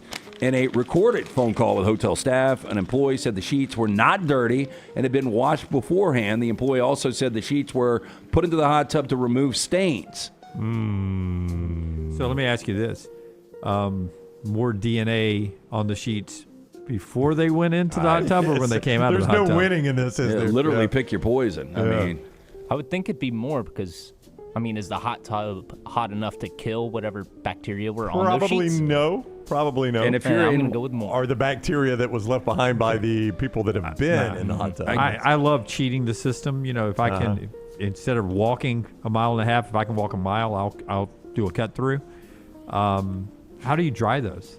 Like, are you pulling them out wet and throwing them into the dryer? Back into that basket, and he's got to go haul But into how the bad dryer. did they smell? Like, I don't know if you guys remember the old hot tub smell from, like, Panama City where they have to put too much chlorine, but they put so much chlorine in there, it almost smells like bad feet. Yeah, you had to do that. Yeah, it like singed your nose hairs when you walk by. Yeah. I love excited. that the guy does not care, though. There's a family at the pool that is like, yep, this is how I'm washing these sheets. This is how I was trained. This is corporate training. Don't care if It's got to be a regular thing at that point. Yeah, no doubt. Tyler, I will tell you, I'm excited about this new beer if I can get this somewhere. A 150-year-old bottle of beer originally brewed for a Victorian Arctic expedition is set to be opened so a modern recreation can be made. Does beer not go bad over time? It does. Oh. It does. He's So not you going to can't drink it. this. No. You know, honey doesn't. Did you know honey doesn't? Yep. Yeah, because they found it in the pyramids, right? Like 3,500 years old. Yeah, it is the only food that will not spoil. Yeah. So, as reported by the BBC, the rare bottle of Allsop's Arctic Ale was created in the town of England Burton in 1875 for Sir George Nares, his North Pole mission. Now, the beer was designed to withstand extreme cold with an alcohol strength of about 9% ABV, 6 times the calories of a regular beer to sustain sailors in freezing conditions. So what do you think this thing went for? It was later discovered in a garage, sold in an auction in 2015 for one bottle of beer. I'm going to say $1.5 million. I'm going to say $175,000. Only $4,200. Okay, that was a little bit This off. was to Dougal Gunn, the founder of the Edinburgh-based brewery Innis & Gunn.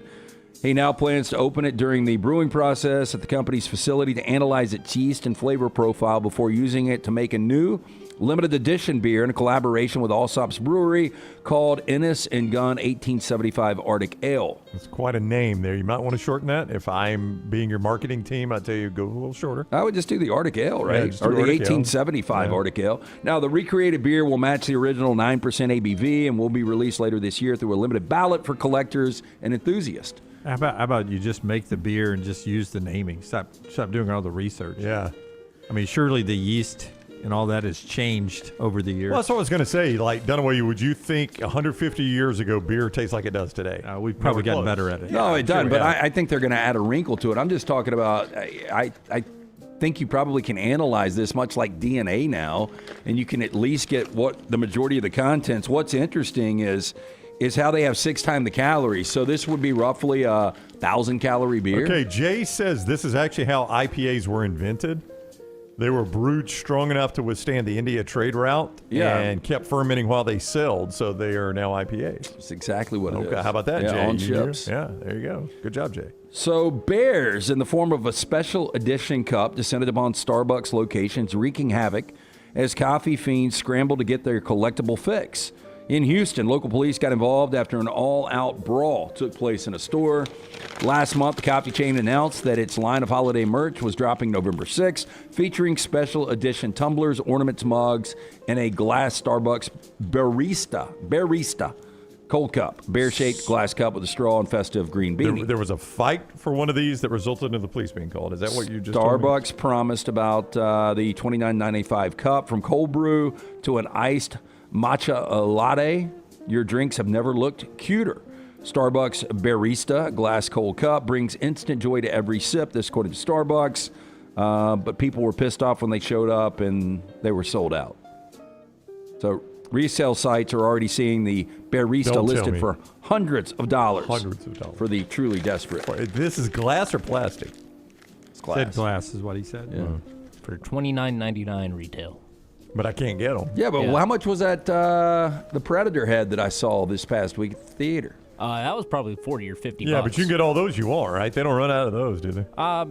They do a limited amount, which Yeah. means Ooh, they made an amount for the movie, and if they don't run out, then they end up on AMC's website at a deep discount. Gotcha. And then some of them end up having this weird sort of pop culture viral moment, like the Right. Dune bucket and like other ones. That There end up were a having some lot resale of value. dudes that had their anime hoodies on that were buying these. And the guy behind the counter was trying to explain. Yeah. He was like, I don't like it. He was like, it looks like it's AI generated. I don't know what's going on here. Hey, Rambo in the chat room says, you know why they ran out? Because that's 100% of Witch's Coven. I've seen it. It's Lilith 100%. Sexual deviance, Tyler. Well, that's why these went that's why these were so popular, because you can't bring in the mermaid. That's Lilith 100%. 100% Lilith. You can It's bring in the sexual bear. deviance. The bear. Just a bear. But you know what they put in that bear? Communist coffee anyway. Oh, yeah, that's right. Don't have that here in this church. Yeah. How about Jesus? Can we have Jesus at this church? No, I'm talking about Starbucks. That is trash today. Brought to you in part by our friends at Hemp Hill Services. If it's not running right, flowing right, or draining right, our friends at Hemp Hill, 24 hours, 7 days a week emergency call line. They can help you anytime. They are ready to take that call right now. Adam, Chad, Andrew, the guys there. Make sure 205-229-2090. Hard to stop a train. For more information, you can always go online, hemphillservices.com. Remember, our friends at Hemp Hill, they are there for you for any of those issues if they arise in your home or business. For more information, hemphillservices.com. All right. Again, the college football playoff selection show, the second rankings from the committee, comes out tonight. First off, I think it's the Baylor athletic director when he talks to Reese and the guys afterwards. Last week, a lot of us didn't see it YouTube TV, but the quotes he was giving out, like 7 versus 8, you're welcome, ESPN. He was trying to be really personable and projecting forward. You got a good team. And some chances down the road, but you guys are just good right now. Good luck to you the rest of the season, though. That's the kind of answers he was giving, almost camp counselor-like. He was trying not to be as boring as the guys in the past. Went too over the top. We'll see how he adjusts tonight in those post-interviews there to fill up the time of the show. But we'll watch several things tonight. Lane Kiffin, Ole Miss, sitting pretty good. Playoff locked. Almost, it seems like. If they win Saturday, like you talked about yesterday, if they beat Florida Saturday, it's hard to see them out. Yeah, DJ Lagway will start again after being benched for Florida as they play Ole Miss. Lane Kiffin here gets asked about the first college football rankings. Does he like where his Ole Miss Rebels are right now? Now that the first CFP rankings are out, where you guys were, where the league was, were you encouraged by that? I think in some ways a little bit, but I think that some other people have pointed out in other ways, no, like, Texas A&M being 3, what more do you want them to do to be 1? Like I said, when people want to schedule and they say, okay, man, we need you to schedule hard teams. You're going to have now 9 SEC and then play another hard one. Well, they went up to Notre Dame and won. So those people that say, man, those schedules are worth it to play that. What if they didn't play Notre Dame? If they just played whoever and just had an easy win, they'd be ranked in the same spot. So what good did that do if that's not rewarded? So they got the highest metrics of everybody, and they're not number 1. So I don't know. Again, you talk about those 2 teams right there. Put them on a neutral site. Ask Vegas who would win. What's the spread? And that to me shows more than people sitting around a room just guessing. Lane loves the gambling, doesn't he? So I wanted to ask you if it was Indiana, Texas A&M neutral site, because Texas A&M, Ohio State played Texas, so they did schedule out a conference tough. Indiana did not. Who would win? I think Indiana would be a 1-point favorite. 1-point favorite. I really do. What about A&M, neutral Ohio site? State? Yeah, neutral site. Both are going to be right out touchdown dogs against Ohio State. Yeah. He's right, though. For the chat room before you move on, Alabama against those 3 teams. Alabama is favored over everybody but Ohio State, and Alabama's getting 4.5 to Ohio State. Okay. Yeah, but Alabama's slight favorite over A&M and Indiana. Right now, I would think that that's the way it would go. He's right, though. If A&M would have played somebody else, they're still number 3. Yeah, Sam Houston State. Yeah, he's right. It doesn't matter. Still number 3. Yeah. Their resume, though, outside of the win at Oklahoma, and we'll see what Oklahoma does. I think it a little more credence if they were to beat Alabama this week in Tuscaloosa. But when it's all said and done, they're not going to have really any good wins. You're talking about Ole Miss now. I'm talking about Ole Miss. So and it won't matter. See if Tulane, I always tell you about, I'll do it around here and make a point at the bottom. Yeah. Always good points. If Tulane's in that top 25 tonight, that only helps Ole Miss's resume. No doubt. Because that was a beatdown. Yeah, that was a beatdown at Tulane. But Ole But Miss, I don't think Tulane will be there. not that you guys. They just beat Memphis. I think South Florida and both James Madison will be. I don't think they will. They've got 2 losses. They do. For what it's worth, and it may not be worth much, but Saturday could be a really big day for Lane Kiffin and Ole Miss. If A&M beats Oklahoma beats Alabama, not crazy, right? That's far from a shocking upset. Probably toughest game of the year for Alabama to date. Maybe so. At Georgia, I'd still say it's tougher than Oklahoma, but if Texas wins at Georgia, that doesn't shock you guys, right? No. We don't come in here blown away. Those are 2 not shocking outcomes. And Ole Miss beats Florida. they're all of a sudden a top 4 team and right back in the thick of it for the SEC championship. Don't know how all the tie breaks would shake out yet, but they are right in the thick of the SEC championship just by beating Florida. Yeah, I do think that would be a pretty big ticket. Ole Miss A&M. The first time for both. Yeah, I would agree with you. But I mean, this is a guy that's up for every single job. All of a sudden, you would wake up Sunday morning with you're about to be in the 4 byes, and you're right in the thick of the SEC championship race. Now, I don't think he's going to get all those upsets to happen, but if he did, all of a sudden, Ole Miss is in some rarefied air. I mean, it's just number 11 in the AP poll, Oklahoma over Alabama, and number 10 in the AP poll, Texas over number 5, Georgia. Not even major upsets. No, they're far from shocking. Yeah. I just don't think you'd get both of them. Keep in mind, though, as you talk about the potential of Texas A&M and Ole Miss in the SEC championship game, since 2014, every SEC championship game has either had Alabama or Georgia. Georgia. And this one will too, in all likelihood. Well, I think it'll have both. You think so? Yeah. Well, what's going to happen to A&M? I really do. I mean, I think Georgia's probably going to win this week. Alabama's going to win. I think A&M's going to lose. But I don't know how the 3-team. Yeah, the tiebreak is going to be so tricky with A&M because they don't play any of these teams. I showed you earlier. We'll meet at the Valero and we'll flip a coin. Could you imagine Mike Elko, Kayla DeBoer, Kirby Smart? I mean, they do it at Lucky's. We could show up. Leads. Do that AI. Do Elko, Kiffin, and Kirby at a Valero flipping a coin to see who goes to the SEC championship game to play Alabama. But, the funny thing is I don't think anybody wants the coin to go their way, That's right? They'd be flipping to lose. I mean, if you're Ole Miss and A&M, though, and it's those two in the game, you got to play it to win for your fans, don't you? Try to win the championship. They've never won an SEC championship. I mean, I would say last year, the fact that Georgia won the SEC championship, now the season ended the way it did, meant a lot to the Georgia folks. Yeah, they traded their quarterback for it, though. Yeah, I mean, if they wouldn't have lost back, I think they beat Notre Dame, and who knows? I mean, trading your starting quarterback for it, and I know you never know that going in, but that is the risk. I mean, I don't know that it was worth that.